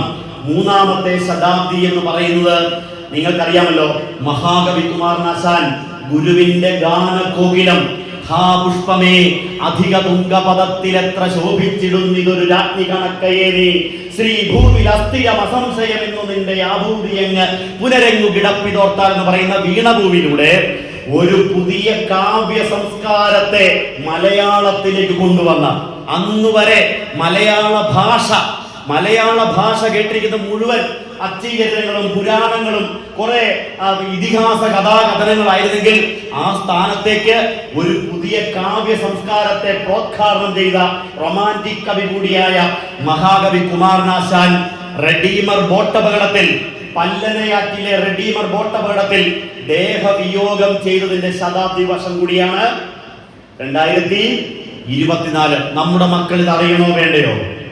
മഹാകവി കുമാരനാശാൻ ആരായിരുന്നു എന്ന്. കുമാരനാശാൻ SNDP യോഗത്തിന്റെ ആദ്യത്തെ ആരാണ്? SNDP യോഗത്തിന്റെ ആദ്യത്തെ ജനറൽ സെക്രട്ടറിയാണ് കുമാരനാശാൻ എന്നും, കുമാരനാശാൻ ഈ സംഘടനയ്ക്ക് വേണ്ടി ചെയ്ത കാര്യങ്ങൾ എന്തൊക്കെയാണ്, കുമാരനാശാന്റെ പ്രവർത്തനങ്ങൾ എന്തൊക്കെയാണ്. ആശാനെ നമ്മൾ പിള്ളേരെ സ്കൂളിൽ പഠിപ്പിക്കുന്നതിനെ അറിയോ? ആശാൻ ഒരു കവിയാണ്. എന്തൊക്കെയാണ്? ആ പുഷ്പമേ, അതുപോലെയുള്ള കവിതകൾ. ഈ വല്ലിയിൽ നിന്ന് ചെമ്മേ പൂക്കൾ പോകുന്നിതാ പറന്നമ്മേ തെറ്റി നിനക്കുണ്ണി ചൊല്ലാം താൻ പൂമ്പാറ്റകളല്ലേ. ഇതെല്ലാം ഇങ്ങനെയുള്ള കുറെ പാട്ടൊക്കെ എഴുതിയ നല്ല ഹൈമപദ ഭൂവിലേറെയായി കൊല്ലം അങ്ങൊരു വിഭാതവേളയിൽ ഉല്ലസിച്ചു യുവയോഗി. അങ്ങനെയുള്ള സ്നേഹമാണ് അഖിലസാരം മൊഴിയിൽ സ്നേഹസാരമിക സത്യമേഘമാം സ്നേഹത്തിൽ നിന്ന് ഉദിക്കുന്നു ലോകം സ്നേഹത്താൽ വൃത്തി തീർന്നു സ്നേഹഗായകൻ. മാറ്റുവിൻ ചട്ടങ്ങളെ സ്വയമല്ലെങ്കിൽ മാറ്റു മതുകളി നിങ്ങളെത്താൻ എന്നൊക്കെ പാടിയ ഒരു കവിയായിട്ടാണ് സ്കൂളിൽ പഠിപ്പിക്കുന്നത്. അതിനും അപ്പുറത്താണ് ഈ കുമാരനാശാൻ ആരായിരുന്നു? ഈ കുമാരു ആരായിരുന്നു? കുമാരു എങ്ങനെയാ കുമാരനാശാനായത്? ഒരു സാധാരണ ബാലൻ ഗുരുവിന്റെ കയ്യിലെത്തി കഴിഞ്ഞപ്പോൾ ഇല്ലേ, കാന്തം സ്പർശിക്കുന്ന ഇരുമ്പ് കാന്തമാകുന്നത് പോലെ, കാന്തം സ്പർശിച്ചാൽ ഇരുമ്പെന്താവും? പച്ചിരുമ്പെന്താവും? കാന്തമാകുന്നത് പോലെ ഗുരുവിന്റെ സ്പർശനത്തോടെ അപാരമായ കാവ്യസിദ്ധിയുടെ ഉടമയായി മാറി. ആ ഗുരുവിലൂടെ തന്റെ മുഴുവൻ ലോകത്തെയും കണ്ടെത്തിയ മഹാകവി കുമാരനാശാൻ SNDP യോഗത്തിന്റെ ആദ്യത്തെ സെക്രട്ടറി ആയിരുന്നു എന്നും, ആശാൻ നിയമസഭയിലെ പ്രജാസഭാ മെമ്പർ ആയിരുന്നു എന്നും, ഈ സമുദായത്തിന് വേണ്ടി, സമൂഹത്തിന് വേണ്ടി, സംഘടനയ്ക്ക് വേണ്ടി ആശാൻ അനുഷ്ഠിച്ച ത്യാഗങ്ങൾ നമ്മുടെ സമൂഹം പഠിക്കണോ വേണ്ടയോ? പഠിക്കണം. അതുകൊണ്ട് നിങ്ങളുടെ ശാഖായോഗത്തിൽ കുമാരനാശാനെ പഠിപ്പിക്കാൻ, ഇത് പഠിപ്പിക്കാൻ, ഈ ദേഹവിയോഗ റെഡീമർ ബോട്ട് അപകടം ഓർമ്മയില്ലേ? പല്ലനയാറ്റിലെ ആ ഓളങ്ങൾ പറയുന്ന എത്രയോ വയലാറിലേക്ക് കവിതകൾ കേട്ടില്ലേ? ആ കവിതകൾ, ആശാൻ കൃതികൾ, ആശാന്റെ ചരിത്രം നമ്മൾ പഠിപ്പിക്കേണ്ടതുണ്ട്. അടുത്തത് നിങ്ങൾക്ക് എല്ലാവർക്കും ഒരുപക്ഷെ ഓർമ്മയുണ്ടാവും. കഥാപ്രസംഗം എന്ന് പറയുന്ന ഒരു കലാപരിപാടി തുടങ്ങിയതാരാണ്? കഥാപ്രസംഗം എന്ന് പറയുന്ന ഒരു കലാപരിപാടി ഒരു കാലത്ത് നമ്മുടെ സാംബശിവനെയൊക്കെ ഓർമ്മയില്ലേ? Sambasivan, Othello, Macbeth. ഇപ്പൊ നിങ്ങൾക്കറിയാമായിരിക്കും, പിള്ളേർക്ക് ഒരുപക്ഷെ അറിഞ്ഞുകൂടാ. കഥാപ്രസംഗം എന്ന് പറഞ്ഞാൽ വലിയ വരിയൊന്നുമില്ല. ഈ കഥാപ്രസംഗ കല തുടങ്ങിയത് ശ്രീനാരായണ ഗുരുദേവന്റെ നിർദ്ദേശാനുസരണം, ശ്രീനാരായണ ഗുരുദേവന്റെ ഭക്തനും ശിഷ്യനുമായിരുന്ന അന്നത്തെ ഒരു നല്ല ഒരു പാട്ടുകാരൻ കൂടിയായത് സത്യദേവൻ എന്ന് പറയുന്ന ശിഷ്യനാണ്. സത്യദേവനോട് ഗുരുദേവനാണ് പറയുന്നത് കുമാരനാശാന്റെ ഒരു കവിത കരുണയൊക്കെ എടുത്തിട്ട്, കരുണ, ചണ്ടാലഭിഷി പോലെയുള്ള ആശാന്റെ കൃതികൾ എടുത്തിട്ട് കഥയും പാട്ടുമായിട്ട് എഴുതാൻ പറയുന്നു. കുറച്ചുനേരം കഥ പറയുക, കുറച്ചുനേരം പാട്ട് പാടുക. അങ്ങനെ കഥയും പാട്ടുമായിട്ട് ഉണ്ടായ കലാരൂപത്തിന് കിട്ടിയ പേരാണ് എന്ത്? അതുവരെ ഹരികഥാ കാലക്ഷേപം എന്നറിയപ്പെടുന്ന കലാരൂപം സാധാരണക്കാരന്റെ കലയായ കഥാപ്രസംഗമായിട്ട് മാറി. അതിന്റെ ഉദ്ഘാടനം കുറിച്ച് ആരാണ് പറയേ? ശ്രീനാരായണ ഗുരുദേവനും കുമാരനാശാനും സത്യദേവൻ എന്ന ഗുരുദേവ ശിഷ്യൻ കൂടിയാണ്. അതിന്റെയും ശതാബ്ദി വർഷമാണ് 2024. ഇനി 2025 എത്തുമ്പോൾ ഒരു ശതാബ്ദി കൂടി നമ്മൾ ആഘോഷിക്കേണ്ടതുണ്ട്. അത് നമ്മുടെ രാഷ്ട്രപിതാവായ മഹാത്മാഗാന്ധി ശ്രീനാരായണ ഗുരുദേവനെ കാണാൻ വേണ്ടി ശിവഗിരിയിൽ വന്നത് 1925-ലാണ്. രാഷ്ട്രപിതാവായ മഹാത്മാഗാന്ധി എത്തിയ വർഷം. രവീന്ദ്രനാഥ ടാഗോറിന്റെ ശതാബ്ദി ആഘോഷിച്ചായിരുന്നോ?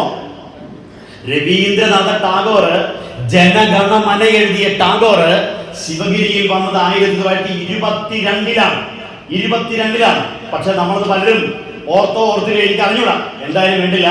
മഹാത്മാഗാന്ധി ശിവഗിരിയിൽ വന്നത്, ഗാന്ധി വന്നതിന് എത്ര പ്രാധാന്യം, മഹാത്മാഗാന്ധി ശിവഗിരിയിൽ വന്നതിന് എത്ര പ്രാധാന്യം. ഇതാണ് മഹാത്മാഗാന്ധി ശിവഗിരിയിൽ വന്നത് എന്തിനു വേണ്ടിയായിരുന്നു?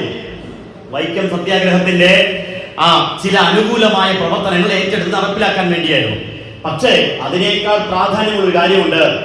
ഇവിടെ വന്ന് ഗുരുവിനെ കാണുന്നത് വരെ മഹാത്മാഗാന്ധിയും ചാതുർവർണ്ണ്യത്തിന്റെ അനുയായി തന്നെയായിരുന്നു. ചാതുർവർണ്ണ്യം എന്ന് പറഞ്ഞാൽ എന്താണ്? ചാതുർവർണ്ണ്യം ബ്രാഹ്മണൻ, ക്ഷത്രിയൻ, വൈശ്യൻ, ശൂദ്രൻ, ഇതുള്ളത് തന്നെ എന്ന വാദക്കാരനായിരുന്നു മഹാത്മാഗാന്ധി. അതുകൊണ്ടാണ് ഗുരുദേവനുമായിട്ടുള്ള സംഭാഷണമൊക്കെ ഗാന്ധി തന്നെ ഗുരുവിനോട് പറയുകയാണ്, സ്വാമി അങ്ങ് പറയുന്നു ഒരു ജാതിയെ ഉള്ളെന്ന്, പക്ഷെ നോക്കൂ, ഈ മാവിലേക്ക് നോക്കൂ, അതിലെ ഇലകൾ, ഒരു മരത്തിലെ ഇലകൾ പോലും വ്യത്യാസമുണ്ട്. ഒരു മരമാണ് ശരി തന്നെ, പക്ഷേ ചിലത് വലുത്, ചിലത് ചെറുത്, ചിലത് വളഞ്ഞത്, ചിലത് നീണ്ടത്, ചിലതിന്റെ നിറം കടുംപച്ച, ചിലതിന്റെ ഇളം പച്ച. ഒരു മരത്തിൽ പോലും ജാതി സ്പഷ്ടമല്ലേ എന്ന ചോദ്യത്തിന് ഗുരു കൊടുത്ത മറുപടി എന്തായിരുന്നു? ഇലകൾ കാഴ്ചയിൽ വ്യത്യാസമുണ്ട് മഹാത്മജി, പക്ഷേ അത് ചതച്ച് അതിന്റെ ചാറെടുത്താൽ വ്യത്യാസമുണ്ടോ? ഇതുപോലെയാണ് മാനവൻ എന്ന മഹോന്നതമായ ആദർശത്തെ മഹാത്മാഗാന്ധിയെ പഠിപ്പിച്ച. ഇല്ലെങ്കിൽ കുറച്ചുകൂടെ തെളിച്ചങ്ങോട്ട് പറയാം, ഗാന്ധിജി എന്ന നേതാവിനെ മഹാത്മജിയാക്കി മാറ്റിയ ഗുരുവാണ് ആര്? ഒന്ന് പറയും. ശ്രീനാരായണ ഗുരുദേവൻ. ഗാന്ധിജി എന്ന ഒരു നേതാവിനെ മഹാത്മാവാക്കി ഉയർത്തുവാൻ ഈ വാക്കിന് സാധിച്ചിട്ടുണ്ട്. അതുകൊണ്ട് ഇവിടെ വന്ന ഗാന്ധിയല്ല തിരിച്ചുപോയത്, തിരിച്ചെത്തി കഴിഞ്ഞപ്പോൾ അദ്ദേഹം ആദ്യം ചെയ്തത്, ഈ തന്നാൽ കരയേറേണ്ടവർ എത്ര പേരോ താഴത്തു പാഴ്ചേറിൽ അമർന്നിരിക്കെ താൻ ഒറ്റയിൽ ബ്രഹ്മപദം കുതിക്കും തപോനിധിക്ക് എന്തു ചാരിതാർത്ഥ്യം. ഒറ്റയ്ക്ക് അല്ലെ ഈ ചേറിൽ കിടക്കുന്നവർക്ക് അവർക്കും വേണം. അങ്ങനെ അവരെ ഉയർത്തിക്കൊണ്ടുവരുവാൻ സംഘടന ആരംഭിച്ചു, സംവിധാനങ്ങൾ ആരംഭിച്ചു, അവർക്ക് വേണ്ടി മാധ്യമങ്ങൾ ആരംഭിച്ചു. ഹരിജൻ എന്നവരെ വിളിച്ചു. അവർ ദൈവത്തിന്റെ മക്കളാണ്. ആര് മനസ്സിലാക്കി?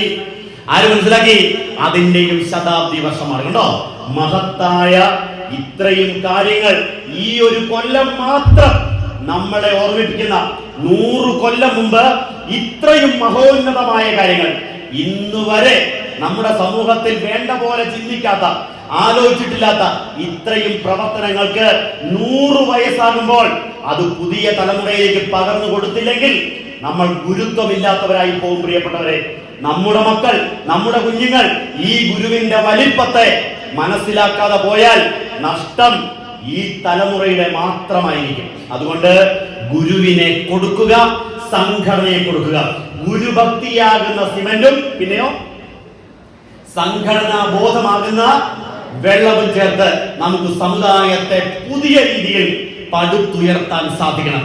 അതാണ് സ്നേഹജ്വാലയുടെ ഉദ്ദേശം എന്ന് പറയുന്നത്. അപ്പൊ അത് ആദ്യം വേണ്ടത് ഗുരുവിനെ ശരിയായ രൂപത്തിലേക്ക് മനസ്സിലാക്കുക എന്നത് ആദ്യപടിയാണ്. ശ്രീനാരായണ ഗുരുദേവനെ അറിയുക, ശ്രീനാരായണ ഗുരുദേവനെ മനസ്സിലാക്കുക, ഗുരുവിന്റെ മഹത്വത്തെ തിരിച്ചറിയുക. ആരാണ് ഈ ഗുരുദേവൻ? ഒന്ന് പറഞ്ഞേ, ആരാണ് ഗുരുദേവൻ? ഇന്നും നമ്മുടെ സ്കൂളുകളിൽ പഠിപ്പിക്കുന്നത് ഇതൊരു സാമൂഹ്യ പരിഷ്കർത്താവാണ്. എന്ത്? കേരളത്തിൽ ഒട്ടനേകം സാമൂഹ്യ പരിഷ്കർത്താക്കളുണ്ടല്ലോ, ഇല്ലേ? മഹാത്മാ അയ്യങ്കാളി, വണ്ടിൽ KP കറുപ്പൻ, വക്കം അബ്ദുൽ ഖാദർ മൗലവി, അതുപോലെ എത്രയോ മന്നത്ത് പത്മനാഭൻ, അങ്ങനെയുള്ള അസംഖ്യം നേതാക്കന്മാരുടെ കൂട്ടത്തിലെ ഒരു സാമൂഹ്യ പരിഷ്കർത്താവാണ് ഗുരു എന്ന് പറയുന്നവരുണ്ട്. ശരിയാണ്. പക്ഷേ സാമൂഹ്യ പരിഷ്കർത്താവ് എന്ന് മാത്രം വിളിച്ചാൽ മതിയോ ഈ ഗുരുവിനെ? പറഞ്ഞേ, നിങ്ങൾ ആത്മത്തോട് പറഞ്ഞേ, മതിയോ? പോരാ. അപ്പൊ സാമൂഹ്യ പരിഷ്കർത്താവാണ് ഗുരു. അതേസമയം സാമൂഹ്യ പരിഷ്കർത്താവ് മാത്രമല്ല ശ്രീനാരായണ ഗുരു എന്ന് നമ്മൾ മനസ്സിലാക്കണം. രണ്ടാമത് ചെല്ലു പറയുന്നത് ശ്രീനാരായണ ഗുരു ഒരു വലിയ അദ്വൈത വേദാന്തിയാണ്. ഹിന്ദു സന്യാസിയാണ്, ഹിന്ദു നവോത്ഥാന നായകനാണെന്ന് പറയുക. ഹിന്ദു നവോത്ഥാന നായകനാണെങ്കിൽ ചട്ടമ്പി സ്വാമിയെ പോലെ, വിവേകാനന്ദനെ പോലെ, ശ്രീരാമകൃഷ്ണ പരമഹംസനെ പോലെ മാത്രം മതിയായിരുന്നു ഗുരുവിന്. പക്ഷേ അത് മാത്രമായിരുന്നില്ല ഗുരുവിന്റെ ഉദ്ദേശം. ഹിന്ദു നവോത്ഥാനം മാത്രമായിരുന്നില്ല, അധസ്ഥിതരെ ഉദ്ധരിക്കുക മാത്രമായിരുന്നില്ല ഗുരുവിന്റെ ഉദ്ദേശം. അത് മുഴുവൻ മാനവരാശിയിലേക്കും ഐക്യത്തിന്റെയും സമാധാനത്തിന്റെയും വളർച്ചയുടെയും പാഠങ്ങൾ കൊടുക്കലാണ് ഗുരുവിന്റെ ഉദ്ദേശം. മുഴുവൻ മനുഷ്യരിലേക്കും അത് പഠിപ്പിച്ചു കൊടുക്കുക എന്നുള്ളതാണ് ഗുരുവിന്റെ ഉദ്ദേശം. അപ്പോൾ ഗുരു എന്ന് പറയുന്ന ഒരു സമുദായത്തിന്റെയോ ഒരു സമൂഹത്തിന്റെയോ മാത്രമല്ല, ഒരു ജാതിയുടെയും മാത്രമല്ല. ചെല്ലു പറയുന്നു ഈഴവ സമുദായത്തിന്റെ ഗുരുവാണ്, ഈഴവ ഗുരുവാണ് എന്ന്. അല്ല, ഗുരു പിറക്കാൻ തെരഞ്ഞെടുത്തത് ഈ സമുദായമാണെന്നേ ഉള്ളൂ. ഒരിക്കൽ ചിലർ ഗുരുദേവനോട് ചോദിച്ചത്രേ, സ്വാമി അങ്ങ് ഈഴവ സമുദായത്തിൽ വന്ന് ജനിക്കാനുള്ള കാരണം എന്താണ്? എന്നതാ ചോദിച്ചേ? ഈഴവ സമുദായത്തിൽ ഒന്ന് ജനിക്കാനുള്ള കാരണം ഗുരു അവതാരമാണല്ലോ. അവതാരങ്ങൾക്ക് ഏതു വിഭാഗത്തെയും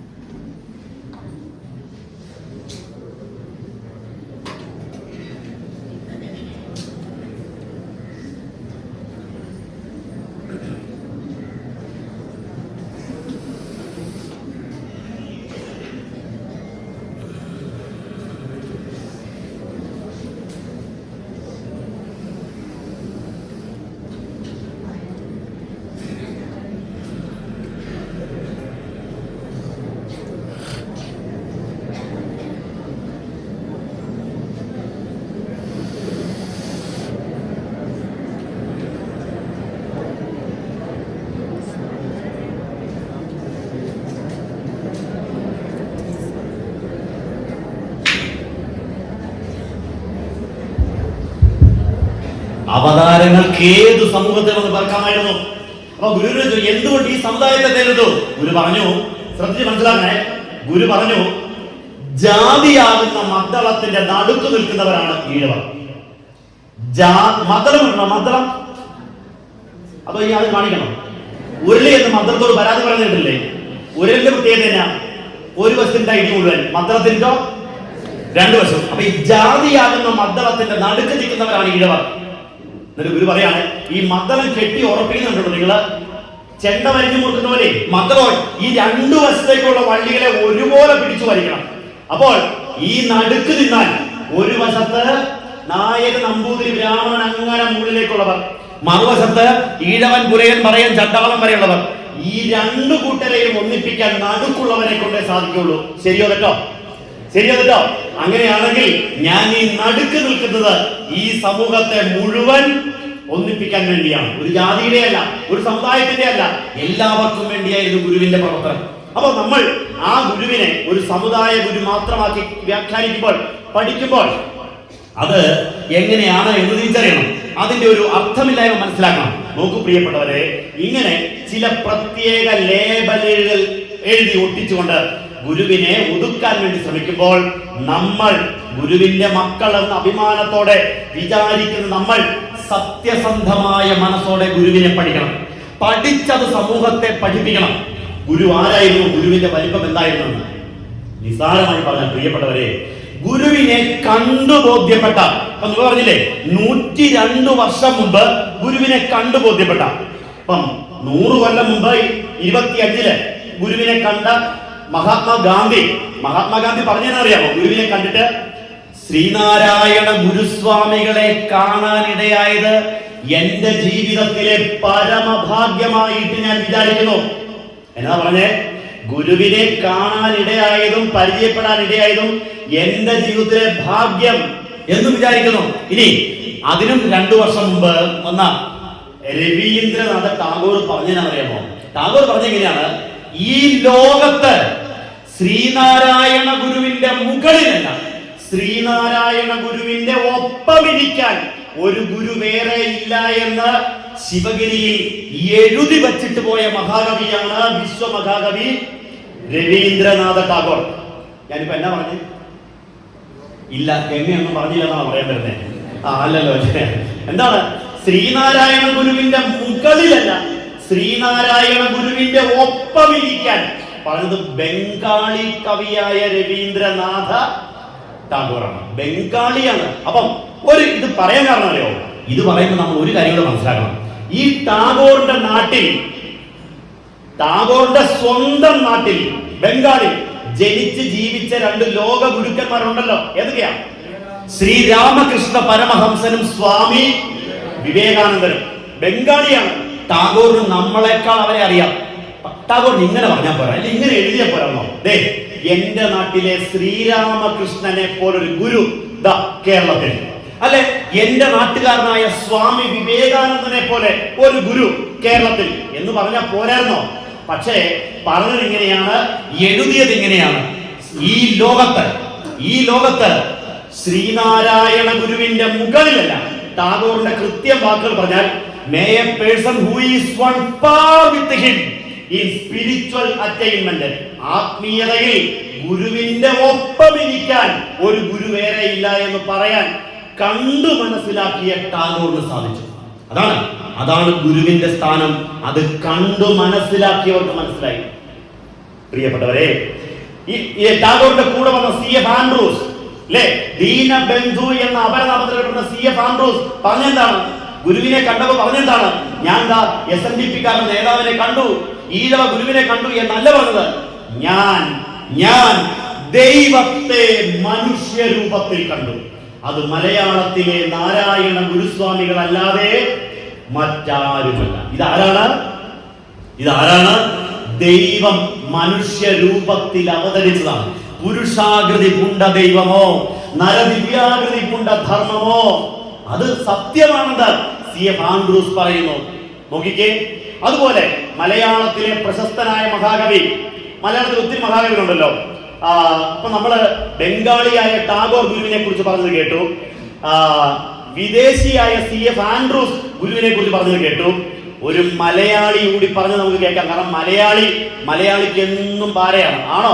അതുകൊണ്ടാണ് മുറ്റത്തെ മുല്ലയ്ക്ക് നമുക്ക് മണമില്ല. മുറ്റത്തെ മുല്ലയ്ക്ക് മണമില്ലാത്തതിന്റെ കാര്യം എന്നാ? നമ്മൾ നമ്മളെ എന്നും അംഗീകരിക്കാൻ ഇത്തിരി മടി കാണിച്ചുള്ള കൂട്ടത്തിലാണ്. ശരിയോ തെറ്റോ? ഈ മലയാളിക്ക് പാരയായത് എങ്ങനെ അറിയാമോ? അതൊരു കഥയാണ്. മലയാളിക്ക് പാരയായത് കാരണം അറിയാമോ? ഈ ലോകത്ത് ഏതാണ്ട് 230ഓളം രാജ്യങ്ങളുണ്ടെന്നാണ് പറയുന്നത്. 230ഓളം UN അംഗീകരിക്കാത്ത എല്ലാം കൂടി. ഇത്രയും രാജ്യങ്ങളുടെ കൂട്ടത്തില് കോടാലി കൊണ്ടുണ്ടാക്കിയ രാജ്യം ഒന്നേ ഉള്ളൂ. ഏതാണ്? കോടാലി കൊണ്ടുണ്ടാക്കിയ രാജ്യം എന്താണ്? ഈ കോടാലിയുടെ പണി എന്നതാണ് വെട്ടിക്കണ്ടിക്കാന്നുള്ളതാ. കൂട്ടിച്ചേർക്കാൻ കോടാലിക്ക് അറിയത്തില്ലെന്നേ. അത് നമ്മുടെ കയ്യിലിപ്പുറയിൽ ആരെ ഉത്തരവാദിത്വം മനസ്സിലായല്ലോ. ഒരിക്കൽ 2 മലയാളികളായ ശാസ്ത്രജ്ഞന്മാരെ എന്തോ ചാരപ്പണിയുടെ പേരിൽ കോടതി തൂക്കിലിടാൻ വിളിച്ചു. ചാരപ്പണിയാണ്, ഗുരുതരമായ തെറ്റാ. അപ്പൊ തൂക്കിലേറ്റതിന് തൊട്ടുകൊണ്ട് കോടതി ചോദിക്കും, അവസാനമായിട്ട് വല്ല ആഗ്രഹവും ബാക്കിയുള്ള ചോദ്യം വരും. അങ്ങനെ 1ാമത്തെ ശാസ്ത്രജ്ഞനെ വിളിച്ചു, താങ്കൾക്ക് അവസാനമായിട്ട് വല്ല ആഗ്രഹം ബാക്കിയുണ്ടോ? അപ്പൊ അയാൾ പറഞ്ഞു, എനിക്ക് ബഹുമാനപ്പെട്ട കോടതിയിൽ ഒറ്റ ആഗ്രഹം ബോധിപ്പിക്കാറുണ്ട്. എന്താണ്? ഒരു പത്മശ്രീ ബഹുമതി കിട്ടിയിട്ട് മരിച്ചാൽ കൊള്ളാം. ഒടുക്കത്തെ ആഗ്രഹമില്ലേ? കോടതി എഴുതി വെച്ചു. ശരി, അടുത്ത ആളുണ്ട്, താങ്കൾക്ക് അവസാനമായിട്ട് വല്ല ആഗ്രഹമുണ്ടോ? എനിക്കും ഒരൊറ്റ ആഗ്രഹമുള്ളൂ. എന്താണ്? എന്റെ ഈ കൂടെ കിടന്നവൻ പത്മശ്രീ കിട്ടാതെ തൂങ്ങിക്കിടന്നു കണ്ടേച്ചാൽ മതി, വേറെ ഒരാഗ്രഹം ഇല്ലാന്ന് പറഞ്ഞത് ഈ സവിശേഷമായ കോടാലിയുടെ വാക്യാണ്. അപ്പൊ നിങ്ങൾക്ക് മലയാളിയെ പരിചയപ്പെടുത്തണം. മലയാളത്തിലെ 3 കവികൾ, ആശാൻ, ഉള്ളൂർ, വള്ളത്തോൾ. ഇതിൽ ജാതി വെച്ച് നോക്കിയാൽ ഏറ്റവും മുകളിലുള്ള ആരാ? കുമാരൻ ആശാന്റെ ജാതി ഏതാ? നമ്മുടെ സ്വന്തമാണ്, പറയേണ്ടതില്ല. വള്ളത്തോളിന്റെ ആ പേരിനകത്തുണ്ടല്ലോ, വള്ളത്തോൾ നാരായണ മേനോൻ. ഉള്ളൂരിന്റേതോ? ഉള്ളൂർ S പരമേശ്വര അയ്യർ.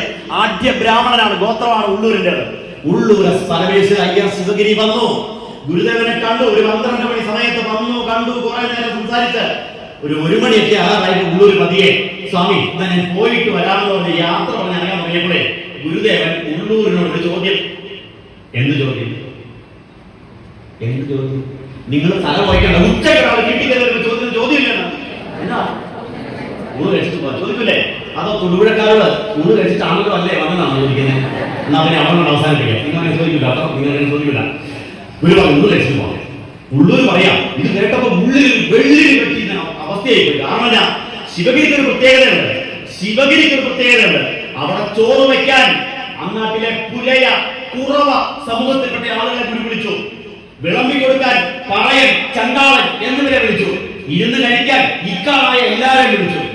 പുലയനെ കൊണ്ടും പറയനെ കൊണ്ടും കുറവനെ കൊണ്ടും പച്ചു വിളമ്പിപ്പിച്ചു കൊടുത്താൽ ഇന്ന് ഒരു തിരുമേനി കഴിക്കുമെന്നുള്ളത് കണ്ടറിയാം. ഇന്ന് 24. അപ്പൊ പിന്നെ അന്നത്തെ കഥ പറയണം. ആകെ ദേഹം വേണ്ടാതെ പറയും. എന്റെ സ്വാമി, എനിക്ക് ഇവിടുത്തെ ചോറ് പറ്റില്ല എന്ന് പറയാനും പാടായി. എന്ത് ചെയ്യും? വല്ല ഇതിനെ കഴിച്ചിറക്കാൻ തീരുമാനിച്ചു. അങ്ങനെ കൈ കഴുകി കയറി വന്നു. ഗുരുദേവന്റെ വലതുവശത്ത് തന്നെ ഉള്ളൂരിനെ പിടിച്ചിരുത്തി. ഇല വന്നു, ഉപ്പേരി, അച്ചാറ്, തോരൻ, അവിയൽ, തീയല്, കാളൻ, ഇങ്ങനെ ഓരോന്നോരോന്നായിട്ട് വിളമ്പ് വരികയാണ്. അവസാനം പപ്പടം വയ്ക്കാൻ തുടങ്ങിയപ്പോൾ ഗുരുദേവൻ പറയാം, പപ്പടം ആരും പൊട്ടിക്കരുത് കേട്ടോ, നമുക്ക് ഒരുമിച്ച് വേണം പപ്പടം പൊട്ടിക്കാൻ. ഉള്ളൂർ വിചാരിച്ചു അതെന്നെ പരിപാടിയാക്കി. സാധാരണ ഒരു ഉപ്പേരി കിട്ടിയാൽ നമ്മൾ അതും കൊണ്ട് തിന്നും, അച്ചാർ കിട്ടിയ ഒന്ന് എടുത്തിട്ട് വേണം അടുത്ത് മേടിക്കാൻ. നമുക്ക് പൊതുവെ ഈ ഒരു പക്ഷേ SNDP-കാരുടെ പണി ഇതായിരിക്കും കവി വിചാരിച്ചാണ് കേട്ടോ. ഇതൊക്കെ എന്റെ തോന്നലാണ്. എന്തായാലും വേണ്ടത് എല്ലാ ഇലയിലും പപ്പടം വെച്ച് കഴിഞ്ഞപ്പോൾ ഗുരുദേവൻ പതിയെ സ്വന്തം ഇലയിലെ പപ്പടത്തിൽ കൈവിട്ടു. ശരി, പൊട്ടിക്കാം. എല്ലാവരും ഒരുമിച്ച് പപ്പടം പൊടിച്ചിട്ട് ഗുരു പതിയെ ഉള്ളൂരിനെ നോക്കിയിട്ട് ചോദിച്ചു, പൊടിഞ്ഞു?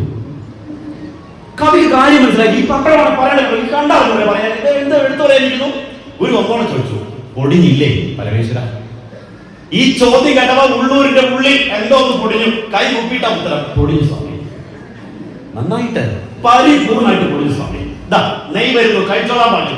നെയ് കഴിച്ച് കുഴച്ചുരുളയുരുട്ടി മൃഷ്ടാന ഭോജനം കഴിച്ച് കുംഭ വിപ്പിച്ച് ഏമ്പക്കം വിട്ട് എഴുന്നേറ്റ് പോയി ഉള്ളൂർ എസ് പരമേശ്വര അയ്യർ. ആട്ടെ, എന്ത് പൊടിയെന്നാ ഗുരു ഉദ്ദേശിച്ചത്? പറഞ്ഞു. ഗുരുവായൂർ പപ്പടത്തിന് കട്ടി കൂടുതലായെന്ന് ചോദിച്ചായിരിക്കും അല്ലേ? ഉള്ളൂരിന്റെ ഉള്ളിലിരിക്കുന്ന ജാതി, ഈ ജാതി ഒരു കുമിള മാത്രമാണ്. ജാതി ഒരു കുമിള മാത്രമാണ്. അത് പഠിപ്പിക്കാൻ ഒരു സംസ്കൃതം വേണ്ടായിരുന്നു ഗുരുവിന്, ഒരു വേദാന്തവും വേണ്ടായിരുന്നു. ഒരൊറ്റ പ്രവൃത്തിയിലൂടെ അത് പഠിച്ചു. തിരിച്ചു പോയപ്പോ ഈ ഉള്ളൂരുണ്ടല്ലോ, ഒരു കവിത എഴുതി ഗുരുദേവന്റെ കാൽക്കൽ വെച്ച് അനുഗ്രഹം മേടിച്ചിട്ടാ പോയത്. ആ കവിതയിൽ ഇങ്ങനെ പറഞ്ഞു: ഹൃദയവും കണ്ണും ഉടയോരെ കേൾപ്പിൻ, ഉദയം ചെയ്തു പോയി നവീനമാം യുഗം, അതിനിണങ്ങാത്ത പഴമയൊക്കെയും പതിക്കട്ടെ ചെന്നു പടുകുഴിക്കുള്ളിൽ. ഒരു മതം മതി ഇനി പരസ്നേഹം, ഒരു വർഗം മതി മനുഷ്യ സംജകം, ഒരു രാഷ്ട്രം മതി ധരാതലം, നമുക്കിനി ഒരു ദൈവം മതി ഹൃദയസ്ഥിതം ദീപം എന്ന് ഗുരുവിന്റെ കാൽക്കൽ എഴുതി വെച്ച് മേടിച്ച അനുഗ്രഹമാണ് ഉള്ളൂരിനെ കൊണ്ട് പിൽക്കാലത്ത് എങ്ങനെ പാടിപ്പിച്ചത്? അടുത്തു നീപ്പോരനുജനെ നോക്കാൻ അക്ഷികളില്ലാത്തോർ കരൂപനീശ്വരൻ അദൃശ്യനായാൽ അതിലെന്താശ്ചര്യം. കേട്ടാർന്നോ ഇങ്ങനെ കവിത? പണ്ട് നിങ്ങൾ 8ാം ക്ലാസ്സിൽ പ്രേമസംഗീതം കവിത പഠിച്ചില്ലേ? അന്ന് പഠിക്കണമായിരുന്നു. പഠിച്ചാണെങ്കിൽ ഇതുപോലെ പ്രസംഗിക്കാമായിരുന്നു. ഇല്ല അങ്ങനെ ഇങ്ങനെയൊന്നും കേൾക്കാമായിരുന്നു. പ്രേമസംഗീതത്തിൽ പറയുന്നുണ്ടത്: ഒരൊറ്റ മതമുണ്ടുലകിന്നുയരാം പ്രേമമതം നല്ലോ, പരക്ക നമ്മെ പാലമൃതൂട്ടും പാർവണ ശശിബിംബം. ഇപ്പൊ ഓർമ്മ വന്നല്ലേ? അതിൽ പറയുന്നുണ്ട്, അടുത്തു നിൽക്കുന്ന അനിയനെ കാണാൻ കണ്ണില്ലാത്തവർക്ക് അരൂപനായ ദൈവത്തെ എങ്ങനെ കാണാൻ വേണ്ടിയാണ്? ഇങ്ങനെ ഒരു കവിയുടെ മനസ്സിനെ മാറ്റിയെടുത്ത പ്രേമത്തെ, സ്നേഹത്തെ കൊടുക്കാൻ ഗുരുവിന് ഒരു ഇല സദ്യ മാത്രം മതിയായിരുന്നു. അപ്പൊ പറഞ്ഞതാണ്, ഒരു ജാതി, ഒരു മതം, ഒരു ദൈവം, അത് ഈ ലോകത്തിന്റെ ദർശനമാണെന്ന് പഠിപ്പിച്ചു. പ്രിയപ്പെട്ടവരെ, നേരിട്ട് കണ്ടവരൊക്കെ അങ്ങനെയാണെങ്കിൽ നമ്മൾ ആ ഗുരുവിനെ കുറെ കൂടി ആഴത്തിലേക്ക് ഇറങ്ങിച്ചെന്ന് പഠിക്കേണ്ടതുണ്ട്. നമ്മളൊക്കെ ഗുരുവിനെ ഇപ്പോഴും നമ്മുടെയൊക്കെ വീടിന്റെ ഭിത്തിയിൽ വെച്ചിരിക്കുന്ന ഒരു ഫോട്ടോ അതുപോലും നേരാമണ്ണം ഇല്ലാത്ത എത്രയോ ആളുകളുണ്ട്.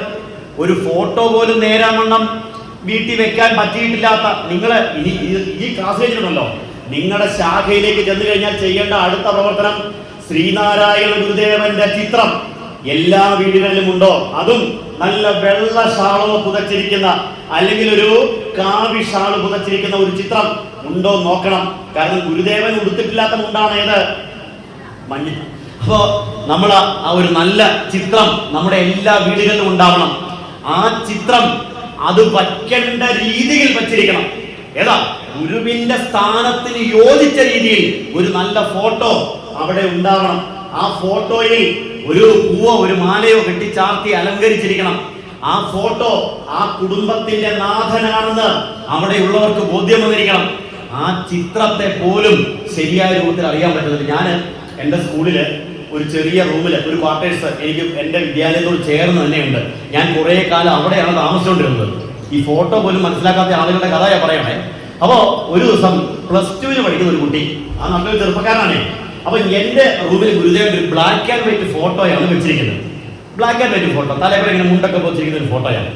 ആ ഫോട്ടോ റൂമിൽ എന്ന് ഞാൻ വിളക്ക് കത്തിക്കും, സാമ്പ്രാണി കത്തിക്കും, പ്രാർത്ഥിക്കുകയും ചെയ്യും. ഒരു ഈ ചങ്ങാതി കയറി വരുമ്പോ ഞാൻ ഇങ്ങനെ ഈ ഫോട്ടോ റൂമിൽ വിളക്ക് കത്തി പ്രാർത്ഥിച്ചുകൊണ്ടിരിക്കുകയാണ്. എന്നോട് പ്രാർത്ഥന ചോദിക്കുക, സാറിന് വല്യപ്പനോട് ഇത്രയ്ക്ക് ഭക്തിയും ബഹുമാനമുണ്ടോ?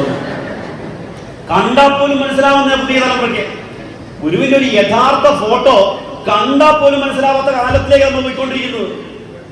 അപ്പോ പറഞ്ഞു വന്നത്, എല്ലാ വീട്ടിലും അതുണ്ടാവട്ടെ. ഒരു ചിത്രം, ആ ചിത്രത്തെ അർഹിക്കുന്ന പരിഗണനയോടെ വെക്കാൻ നമുക്ക് സാധിക്കണം. അപ്പോ ഗുരുവിനെ നേരിട്ട് മനസ്സിലാക്കിയവർ പറഞ്ഞതിലൂടെ ഗുരുവിനെ തിരിച്ചറിയുക, ഗുരുവിന്റെ മഹത്വത്തെ. ടാഗോർ പറഞ്ഞു, സമാനതകളില്ലാത്ത ഗുരുവാണ് ശ്രീനാരായണ ഗുരു. ഏതാ, ഒപ്പമിരിക്കാൻ പോലും പകരക്കാരനില്ലാത്ത ഒരു ഗുരുവാണ് ശ്രീനാരായണ ഗുരു എന്ന് തിരിച്ചറിയണം. അതിന്റെ ചില ഉദാഹരണങ്ങൾ നമുക്ക് നോക്കാം. ചില ഉദാഹരണങ്ങൾ നമുക്കറിയാം. ഇന്ന് ഈ ലോകത്തിൽ ജനിച്ച് ജീവിച്ച എല്ലാവരും, ഈ പറഞ്ഞ ശ്രദ്ധിക്കണേ, ഇന്ന് നമ്മുടെ ഇന്നെന്ന് മാത്രമല്ല, ഈ ലോകത്ത് ഓരോ രാജ്യത്തും ജനിച്ച് ജീവിക്കുന്ന എല്ലാവരും അതാത് കാലഘട്ടത്തിലെ നിയമവ്യവസ്ഥകൾക്ക് വിധേയരാണ്. ആണോ അല്ലയോ? നമ്മളിപ്പോ ഇവിടെ ജീവിക്കുമ്പോൾ ഈ നാട്ടിലൊരു നിയമമുണ്ട്, അത് പാലിക്കണം. അമേരിക്കയിൽ പോയാൽ അവിടെ ഒരു നിയമമുണ്ട്, അത് പാലിക്കണം, ഇല്ല പുറത്താക്കും. അപ്പൊ എവിടെ ജീവിക്കുന്നോ അവിടുത്തെ നിയമം നമുക്ക് ബാധകമാണ്. നിയമത്തിന് കീഴിലാണ് എല്ലാവരും. ആണോ അല്ലയോ? ആണ്. എത്ര വലിയ ആളായാലും നിയമവിധേയനാണ്. പ്രിയപ്പെട്ടവരെ, ഒരു നിലനിൽക്കുന്ന ഒരു നിയമം നിയമത്തെക്കാൾ വലുത് എന്ന് ഒരു വ്യക്തിത്വത്തെ അംഗീകരിച്ചിട്ടുണ്ടെങ്കിൽ അങ്ങനെ ഒരു വ്യക്തിത്വമാണ് ശ്രീനാരായണ ഗുരുദേവൻ. നിലനിൽക്കുന്ന ഒരു നിയമവ്യവസ്ഥ പറയുന്നു. എപ്പോഴാ പറഞ്ഞത്? 1903 SNDP യോഗം രൂപപ്പെട്ടു. 1904 ഒക്കെ ആയപ്പോഴത്തേക്ക് നമുക്കറിയാം ഗുരുവിന്റെ പേരിൽ ചില കേസുകളും ഒക്കെ പലയിടത്തും ഉണ്ടായി. കേസിന് ഉത്തരവാദി ഗുരുവൊന്നുമല്ല. ഗുരുവിന്റെ പേരിൽ ചിലർക്ക് സ്ഥലവും ഭൂമിയൊക്കെ ദാനം ചെയ്തു. അത് പിൻഗാമികൾക്ക് കൊടുക്കാൻ പറ്റാതെ വന്നപ്പോൾ അവർ കേസിന് പോയി. കേസിന് വന്നപ്പോൾ ഗുരുവിന്റെ പേരിൽ എഴുതി വെച്ചേക്കുന്ന സ്വത്തിന് ആരാ സമാധാനം പറയേണ്ടത്? ഗുരുദേവൻ സമാധാനം പറയണം. അപ്പൊ ഗുരുദേവനെ കോടതിയിലേക്ക് വിളിച്ചു വരുത്തേണ്ട ഒരു സാഹചര്യം ഉണ്ടായി. അപ്പോ കുമാരനാശാനെ പോലെയുള്ള അനുയായികൾക്ക് അത് വലിയ സങ്കടമായിരുന്നു. അവര് പറഞ്ഞു, നമുക്കൊരു കോടതിയിൽ ഒരു നിവേദനം കൊടുക്കാം. ഏതാ? ഗുരുദേവനെ കോടതിയിൽ വരുത്തുന്നതിൽ നിന്ന് ഒഴിവാക്കി തരണം. അങ്ങനെ ഒരു നിവേദനം തിരുവിതാംകൂർ കോടതിയിൽ കൊടുത്തു. കോടതി എന്ത് പറഞ്ഞു? ഇപ്പൊ ഇന്നിപ്പോ ജീവിച്ചിരിക്കുന്ന ഇഷ്ടം പോലെ വലിയ വിശുദ്ധന്മാരായ ആളുകളൊക്കെ ഉണ്ടല്ലോ, അവരെ കുറിച്ച് അവരുടെ ഭക്തന്മാർ എന്നിട്ട് സുപ്രീം കോടതിയിൽ പോയി പറയുക, ഞങ്ങളുടെ കൺകണ്ട ദൈവമാണ് ഇദ്ദേഹം, അതുകൊണ്ട് പുള്ളിക്കാരനെ കോടതിയിൽ നിന്ന് ഒഴിവാക്കണമെന്ന് പറഞ്ഞാൽ കോടതി എന്നാ പറയും? നിങ്ങൾക്ക് വലിയ ദൈവമൊക്കെ ആയിരിക്കും, പക്ഷെ നിയമത്തിന്റെ മുമ്പിൽ എല്ലാവരും തുല്യരാണ്. നിയമത്തിന്റെ മുമ്പിൽ എല്ലാവരും തുല്യരാണ്. നിങ്ങൾ വിശ്വസിക്കാതിരിക്കോ എന്നല്ലേ പറയത്തുള്ളൂ. അങ്ങനെയാണെങ്കിൽ തിരുവിതാംകൂർ കോടതി അന്ന് എന്ത് പറയണമായിരുന്നു? അതല്ലേ പറയേണ്ടത്. SNDPക്കാർക്കും ഈഴവർക്കും ഗുരു വലിയ ആളൊക്കെ തന്നെ, പക്ഷേ ഈ രാജ്യത്തൊരു നിയമമുണ്ട്, അത് എല്ലാവർക്കും ബാധകമാണ്. കോടതി വിളിച്ചാൽ വന്നേ പറ്റുള്ളൂ എന്നല്ലേ പറയേണ്ടത്. പക്ഷേ തിരുവിതാംകൂർ കോടതി പറഞ്ഞു, ഈ കാര്യത്തിൽ തീരുമാനമെടുക്കേണ്ടത് രാജ്യം ഭരിക്കുന്ന രാജാക്കന്മാരാണ്, അവര് പറയട്ടെ. അന്ന് രാജ്യം ഭരിക്കുന്നത് ശ്രീമൂലം തിരുനാൾ മഹാരാജാവാണ്. ഈ രാജ്യം ഭരിക്കുന്നത് ശ്രീമൂലം തിരുനാളാണ്. രാജാവ് പറയട്ടെ എന്ന് പറഞ്ഞു. അങ്ങനെ രാജാവിന്റെ അടുക്കലെത്തി ഈ തീരുമാനം എന്തു വേണം. രാജാവ് പറഞ്ഞു, ശ്രീമൂലം തിരുനാൾ പറഞ്ഞു, ഇക്കാര്യത്തിൽ അന്തിമ തീരുമാനം എടുക്കേണ്ടത് രാജ്യത്തെ നിയമം പഠിക്കുന്നവരും തയ്യാറാക്കുന്നവരുമാണ്. തിരുവിതാംകൂറിലെ നിയമജ്ഞന്മാരായിരുന്നു ആഴ്വാഞ്ചേരി തമ്പ്രാക്കൾ. കേട്ടിട്ടുണ്ടോ? ആഴ്വാഞ്ചേരി മനയിലെ തമ്പ്രാക്കളാണ് തിരുവിതാംകൂർ രാജാക്കന്മാരെ അരികിട്ട് വാഴിക്കാൻ അധികാരമുണ്ടായിരുന്നവര്. രാജാവിനും മേലെയാണ് അവരുടെ സ്ഥാനം. ആഴ്വാഞ്ചേരി തമ്പ്രാക്കൾ അവര് പറയട്ടെ എന്ന് പറഞ്ഞു. നോക്കൂ, ഈ രാജ്യത്തെ ഏറ്റവും വലിയ ആദ്യ ബ്രാഹ്മണ ഗോത്രമായ ആഴ്വാഞ്ചേരി തമ്പ്രാക്കൾ എന്തു പറഞ്ഞു? ഏതാ? കേവലം ഈ നാട്ടിലെ ഒരു പിന്നാക്ക സമുദായത്തിന്റെ ഗുരുവെന്ന് വിളിക്കുന്ന ശ്രീനാരായണ ഗുരുവിനെ കുറിച്ച് തിരുവിതാംകൂർ രാജാവിന്റെ നീതിപീഠമായിരുന്ന ആഴ്വാഞ്ചേരി മനക്കാർ എന്തു പറയണമായിരുന്നു? അതിന് മുൻപൊരു ഉദാഹരണമുണ്ട്. ഇവിടുത്തെ അന്നത്തെ ആ ഇല്ലക്കാരുടെയൊക്കെ അധികാരം നമുക്കറിയാം. വൈക്കം സത്യാഗ്രഹത്തിൽപ്പെട്ടവരോട് സംസാരിക്കാൻ വേണ്ടി മഹാത്മാഗാന്ധി വന്നപ്പോ മഹാത്മാഗാന്ധി ചോദിച്ചു, ഞാൻ ആരോടാണ് ചോദിക്കേണ്ടത്? നിങ്ങൾക്ക് ഇവിടെ വഴിയെ കൊണ്ട് നടക്കണം, ഞാൻ ആരോട് സംസാരിക്കണം? അപ്പൊ പറഞ്ഞു, അങ്ങ് ഇണ്ടംതുരുത്തി മനയിലെ നീലകണ്ഠൻ നമ്പ്യാതിരിയുമായിട്ട് സംസാരിച്ചാൽ മതി. ഇണ്ടംതുരുത്തി മന വൈക്കത്തെ ഏറ്റവും വലിയ മനയാണ്. അവിടുത്തെ തിരുമേനി വിചാരിച്ചാൽ വഴി തുറന്നു കിട്ടും. അപ്പം ഗാന്ധി പറഞ്ഞു, ശരി, എനിക്ക് തിരുമേനിയെ ഒന്ന് കാണണമല്ലോ എന്ന് പറഞ്ഞു. ഇണ്ടംതുരുത്തി മനയിലെ തിരുമേനിയെ ഒന്ന് കാണുന്നു പറഞ്ഞപ്പോൾ തിരുമേനി പറഞ്ഞു, നാം ആരെയും അങ്ങോട്ട് പോയി കാണുന്ന പാരമ്പര്യമില്ല, കാണേണ്ടവർക്ക് ഇങ്ങോട്ട് വരാമെന്ന്. ആരോടാ പറഞ്ഞത്? ഈ രാജ്യത്തിന്റെ മഹാത്മാഗാന്ധിയോട് അങ്ങോട്ട് പോയി കാണുന്ന പാരമ്പര്യം എനിക്കില്ല, ഇങ്ങോട്ട് വരട്ടത്. അങ്ങനെ ഗാന്ധി അടുത്ത ദിവസം മനയിലേക്ക് ചെല്ലാൻ തയ്യാറായി. മനയിലേക്ക് ചെല്ലുന്ന വിവരം അറിഞ്ഞപ്പോൾ ഒറ്റ രാത്രി കൊണ്ട് ഒരു സിറ്റ് ഔട്ട് ഉണ്ടാക്കി ഇണ്ടംതുരുത്തി മനയുടെ മുമ്പിൽ, ഒരു പൂമുഖം. എല്ലാരും വിചാരിച്ചു ഈ പൂർണ്ണകുംഭം കൊടുത്ത് സ്വീകരിക്കാൻ വേണ്ടി ആയിരിക്കുന്നത്. ഗാന്ധിയും പരിവാരങ്ങളും മനയിലെത്തി. ഇല്ലത്തിന്റെ പുറത്ത് തിരുമേനിയെ കാണുന്നില്ല. അകത്തേക്ക് കയറാൻ തുടങ്ങിയപ്പോൾ അകത്തുനിന്നൊരു ശബ്ദം, വൈശ്യനായ താങ്കൾക്ക് നമ്പൂതിരി ഇല്ലത്ത് കയറാൻ എവിടെയാണ് പ്രമാണമുള്ളത്? ഗാന്ധി ഏത് ഗോത്രം? വൈശ്യഗോത്രം. നിങ്ങൾക്ക് ഇവിടെ കയറാനുള്ള നിയമമുണ്ടോ, വ്യവസ്ഥയുണ്ടോ? മഹാത്മാഗാന്ധിയുടെ സ്വഭാവം വെച്ചാണെങ്കിൽ, നമ്മൾ പഠിച്ചിടത്തോളം ഗാന്ധിയുടെ യഥാർത്ഥ സ്വഭാവം വെച്ചാണെങ്കിൽ ഗാന്ധി അപ്പൊ എന്ത് ചെയ്യണമായിരുന്നു? എവിടെ പ്രശ്നമെങ്കിൽ ഗാന്ധി അങ്ങനെ സത്യകരിക്കല്ലേ? ഇല്ല, ഞാൻ കയറുന്ന പറയാം, ഇവിടെ ഇരിക്കുന്നു ഇരുന്നോ? ഇല്ല, വെച്ച കാല് പുറകോട്ട് വെച്ചു. പൂമുഖത്ത് ഗാന്ധി ഇരുന്നു. ഇല്ലത്തിന്റെ അകത്തൊരു ജനാലയുടെ വാതക്കൽ മറഞ്ഞ് തിരുമേനിയിരുന്നു. നടന്ന കാര്യം പറയുന്നത് ജനങ്ങൾ. അങ്ങനെ അകത്തും പുറത്തു വരുന്ന സംസാരിച്ചത്, അകത്തും പുറത്തു വരുന്ന. നോക്കൂ, രാഷ്ട്രപിതാവിന്റെ അവസ്ഥ അതാണെങ്കിൽ പിന്നെ ശ്രീനാരായണ ഗുരുദേവനെ കുറിച്ച് നമ്മുടെ ആഴ്വാഞ്ചേരി തിരുമേനി എന്തു പറയുമായിരുന്നു? തിരുമേനി പറഞ്ഞത് ഇങ്ങനെയാണ്, മറന്നുപോയേക്കൽ കേട്ടോ. ശ്രീനാരായണ ഗുരു നിയാമകനാണ്, നിയമ്യനല്ല. ശ്രീനാരായണ ഗുരു നിയമത്തിന്റെ വിധാതാവാണ്, നിയമത്തിന്റെ വിധേയനല്ല. അതനുസരിച്ച് തിരുവിതാംകൂർ രാജാവ് ഒരു കൽപ്പന പുറപ്പെടുവിച്ചു. ശ്രീനാരായണ ഗുരു ഒരു കോടതിയിലും ഹാജരാവേണ്ടതില്ല. എപ്പോഴെങ്കിലും കോടതിക്ക് ഗുരുവിനെ കുറിച്ച് വല്ലതും അറിയേണ്ടി വന്നാൽ ഗുരുദേവൻ എവിടെയാണോ അവിടെയാണ് കോടതി. ഇങ്ങനെ ഒരു ഉത്തരവ് ലോക ചരിത്രത്തിൽ കിട്ടിയ ഒരേ ഒരു ഗുരുവാണ്. ആര്? ശ്രീനാരായണ. ഏതാ ഗുരു? എവിടെയാണോ അവിടം കോടതി. ഗുരു ഒരു കോടതിയിലേക്കും, നോക്കൂ, അന്നത്തെ കാലത്ത് ജീവിച്ചിരുന്ന ഒരു നാളിൽ അവിടുത്തെ എല്ലാവരും പൂവിട്ടു പൂജിച്ചിരുന്നു. ആ സമൂഹം മുഴുവൻ, ഏതാ അടിതൊട്ട് മുടി വരെയുള്ള എല്ലാവരും ഗുരുവിനെ ഏറ്റെടുത്തതിന്റെ ഉത്തമമായ ഉദാഹരണമാണിത്. അപ്പോൾ നിയമത്തെക്കാൾ വലിയവൻ എന്ന് നിയമം അംഗീകരിച്ച ഗുരുവാണ് ആര്? ശ്രീനാരായണ ഗുരുദേവൻ. മറ്റൊന്ന്, ഗുരുവിന്റെ യാത്ര നമുക്കറിയാം. 72 സംവത്സരങ്ങൾ അവിടുന്ന് നമ്മുടെ കൂടെ ഉണ്ടായിരുന്നു. 72 സംവത്സരങ്ങൾ സശരീരനായിട്ട് അവിടുന്ന് കൂടെ ഉണ്ടായിരുന്നു. ഈ 72 സംവത്സരങ്ങളുടെ ചരിത്രത്തിൽ ഒരിടത്തു പോലും ഒരു തുള്ളി ചോര വീഴ്ത്താതെ ഈ സമൂഹത്തെ മാറ്റുവാൻ കഴിഞ്ഞ ലോകത്തിലെ ഒരേ ഒരു നേതാവാണ്, ഗുരുവാണ്. ആര്? ശ്രീനാരായണ ഗുരുദേവൻ. സ്വന്തം ദേഹത്ത് നിന്നോ മറ്റൊരാളുടെ ദേഹത്തു നിന്നോ ഒരു തുള്ളി ചോര വീഴ്ത്താത്ത ഒരു പരിവർത്തനം. ബാക്കി എല്ലാവരും ലോകത്തെ മാറ്റി എന്ന് അവകാശപ്പെടുന്നവരെല്ലാം സമരങ്ങളിലൂടെ ആയിരങ്ങളുടെ ജീവൻ ബലി കൊടുത്തുകൊണ്ടാണ് നേടിയെടുത്തത്. ശരിയോ തെറ്റോ? ആയിരങ്ങളുടെ ജീവൻ ബലി കൊടുത്തുകൊണ്ടാണ് നേടിയത്. എന്തിനേറെ പറയുന്നു, നമ്മുടെ അവതാരങ്ങളിലേക്ക് വരാം. അവതാരമൂർത്തികൾ. ഇപ്പൊ നമ്മുടെ ശബരിമല അയ്യപ്പൻ എന്തിനാ അവതരിച്ചത്? അയ്യപ്പന്റെ അവതാര ഉദ്ദേശം എന്തായിരുന്നു?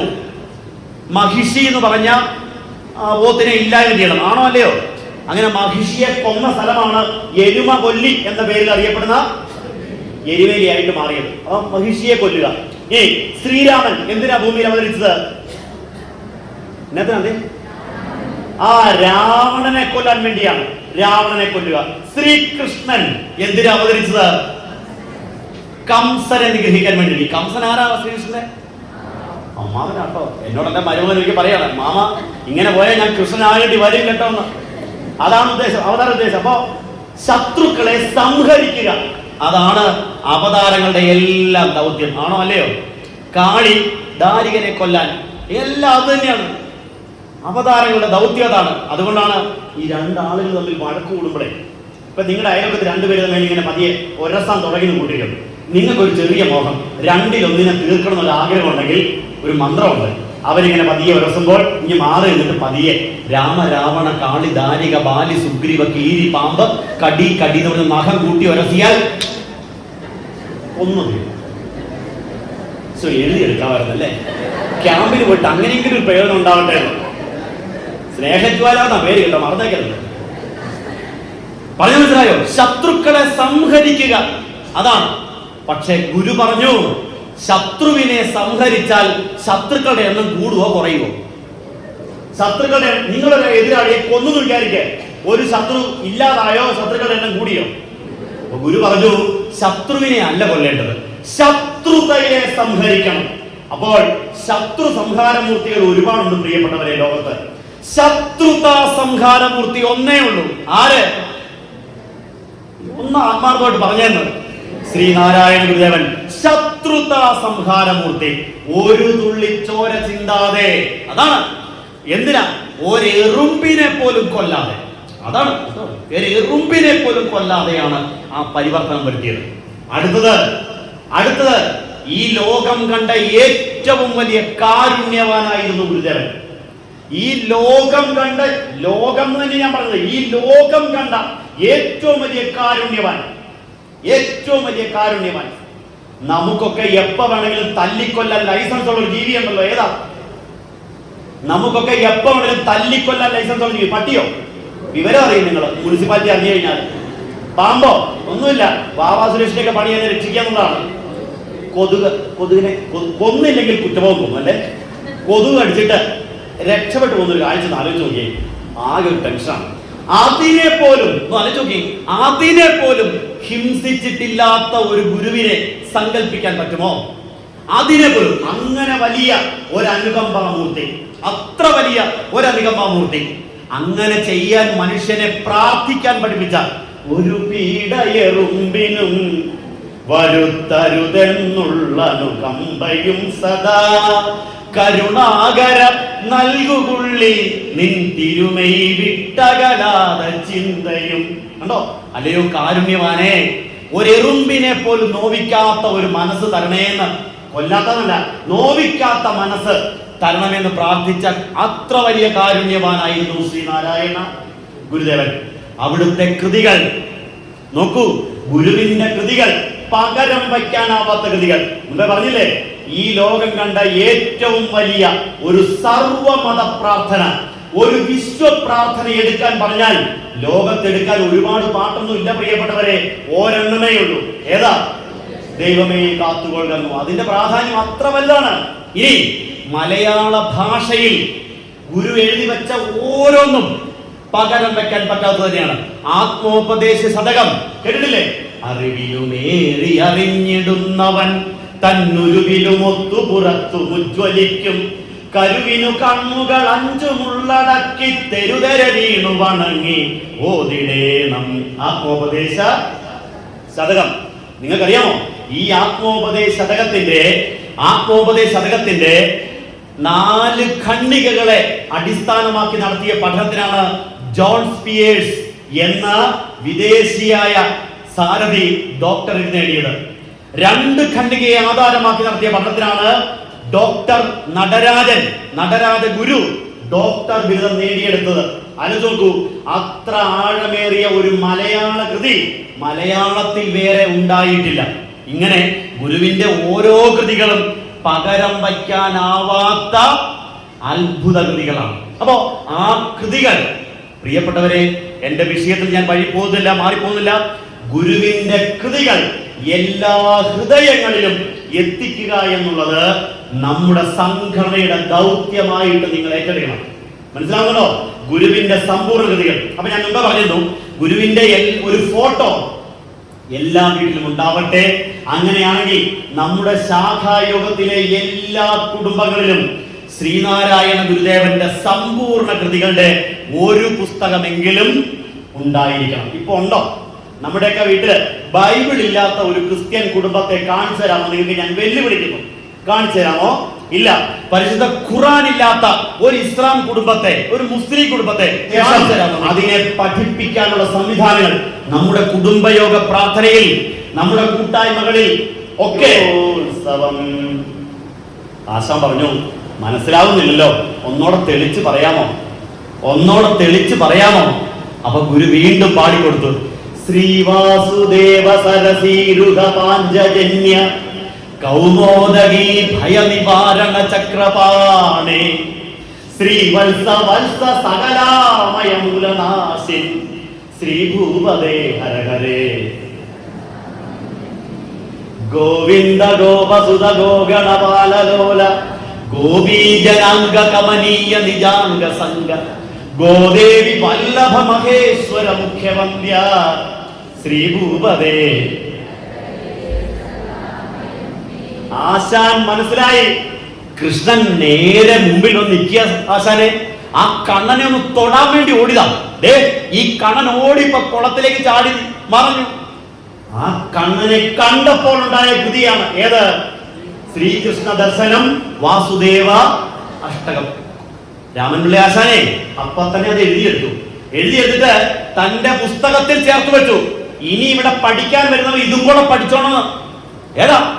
തന്റെ ശിഷ്യൻ എഴുതിയ ഒരു കൃതി പഠിക്കാൻ വേണ്ടി കൊടുത്തു. ആര്? കുമ്മൻപള്ളി രാമൻപിള്ള ആശാൻ. അപ്പൊ ഗുരു കണ്ടെഴുതുക. അതുപോലെ ഗുരുവിന്റെ അനുഭവമാണ് എല്ലാം. ഇപ്പോ ശിവനെ കുറിച്ച്, ശിവൻ എന്ന് പറഞ്ഞാൽ നമ്മളെ സംബന്ധിച്ച് ശിവൻ ആരാണ്? കഴുത്തൊരു പാമ്പൊക്കെ ഇട്ട് പുലിത്തോല് ഉടുത്ത് ആനത്തോല് പുതച്ച് ശൂലമൊക്കെ പിടിച്ച് പാർവതിയുടെ കൂടെ ഇരിക്കുന്ന ഒരാളാണ് ശിവൻ, നമ്മുടെ ഒരു കാഴ്ചപ്പാടില്. പക്ഷെ ഗുരുവിന് ശിവൻ അത് മാത്രമായിരുന്നില്ല. ഗുരു കണ്ട ശിവൻ എങ്ങനെയാണെന്ന് അറിയാമോ? എങ്ങനെയാ?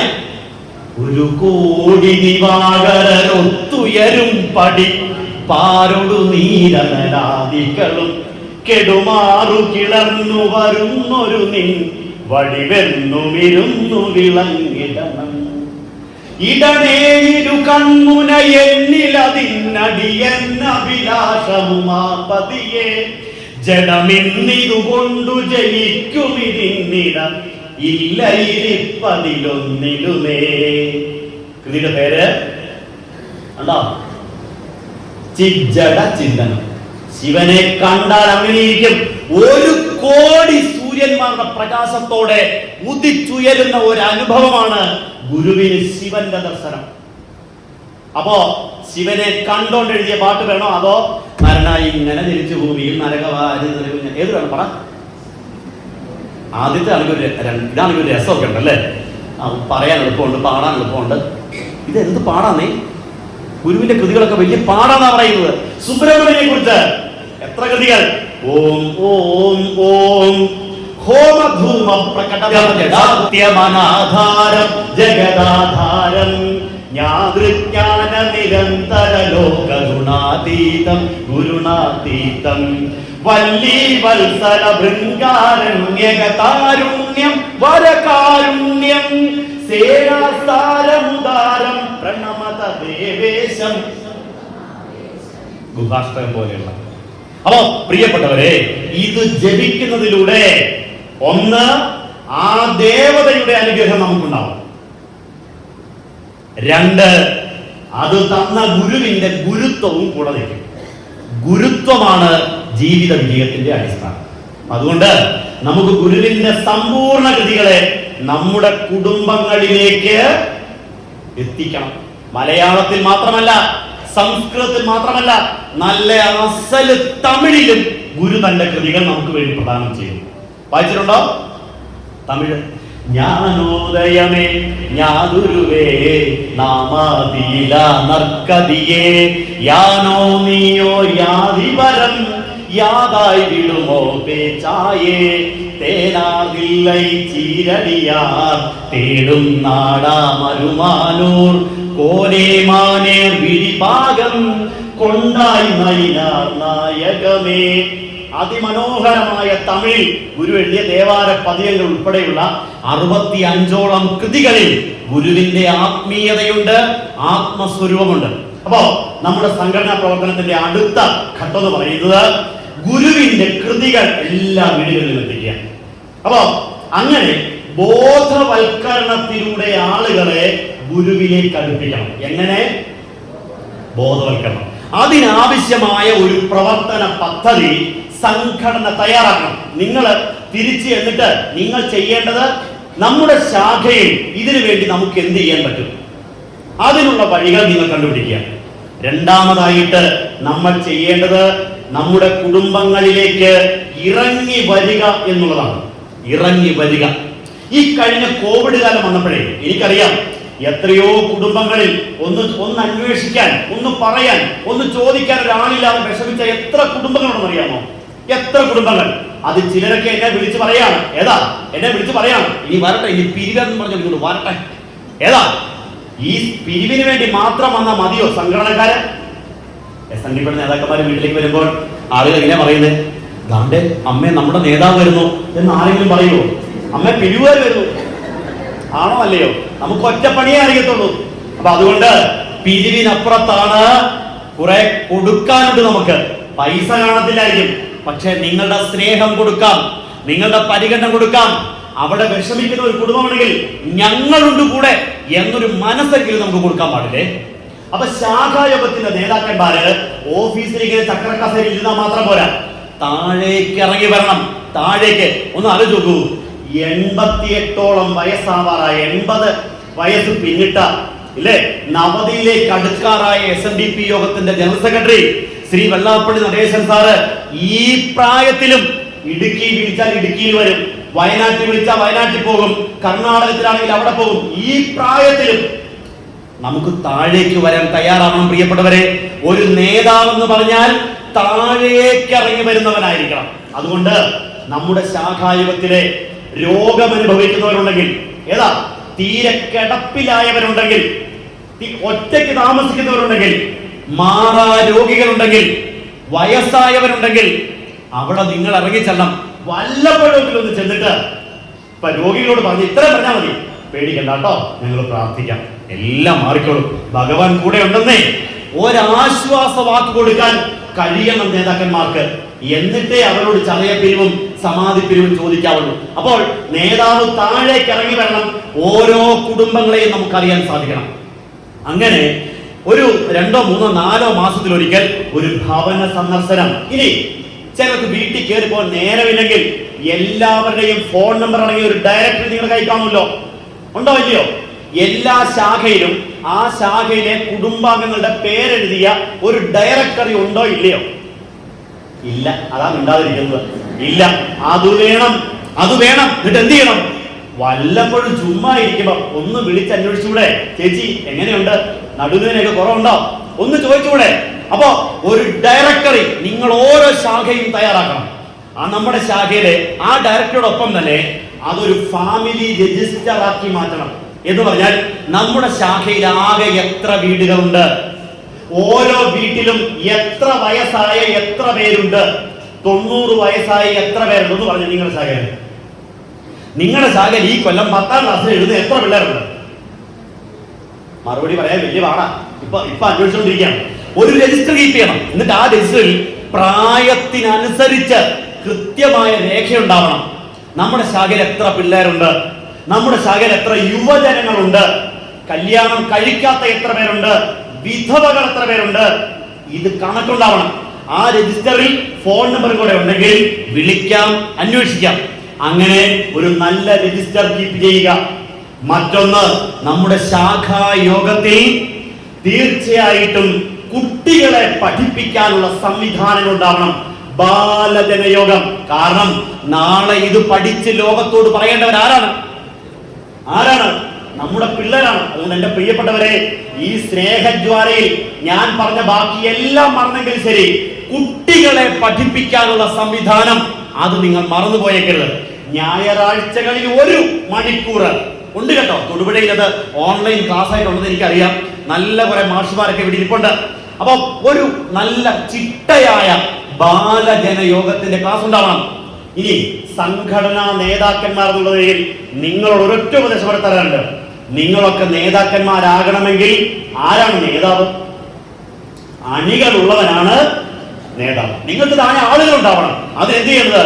നിങ്ങളുടെ ശാഖായോഗത്തിൽ എല്ലാ പോഷക സംഘടനകൾക്കും സ്ഥാനം കൊടുക്കണം. അതിന്റെ ബെസ്റ്റ് മാതൃകയാണ് ഈ നോട്ടീസ്. കണ്ടോ, ഇവിടെ യൂണിയന്റെ ഭാരവാഹിയുണ്ട്, വനിതാ സംഘത്തിന്റെ ഭാരവാഹിയുണ്ട്, യൂത്ത് മൂവ്മെന്റ് ഉണ്ട്, കുമാരി സംഘമുണ്ട്, സൈബർ സേനയുണ്ട്, എംപ്ലോയീസ് ഫോറം ഉണ്ട്, രവിവാര പാഠശാലയുണ്ട്, പെൻഷൻ കൗൺസിൽ ഉണ്ട്. ഈ സ്നേഹജ്വാല മോഹമാമിരുൾ നീങ്ങി നിന്റെ മഹത്വമുള്ളിൽ വിളങ്ങണേ.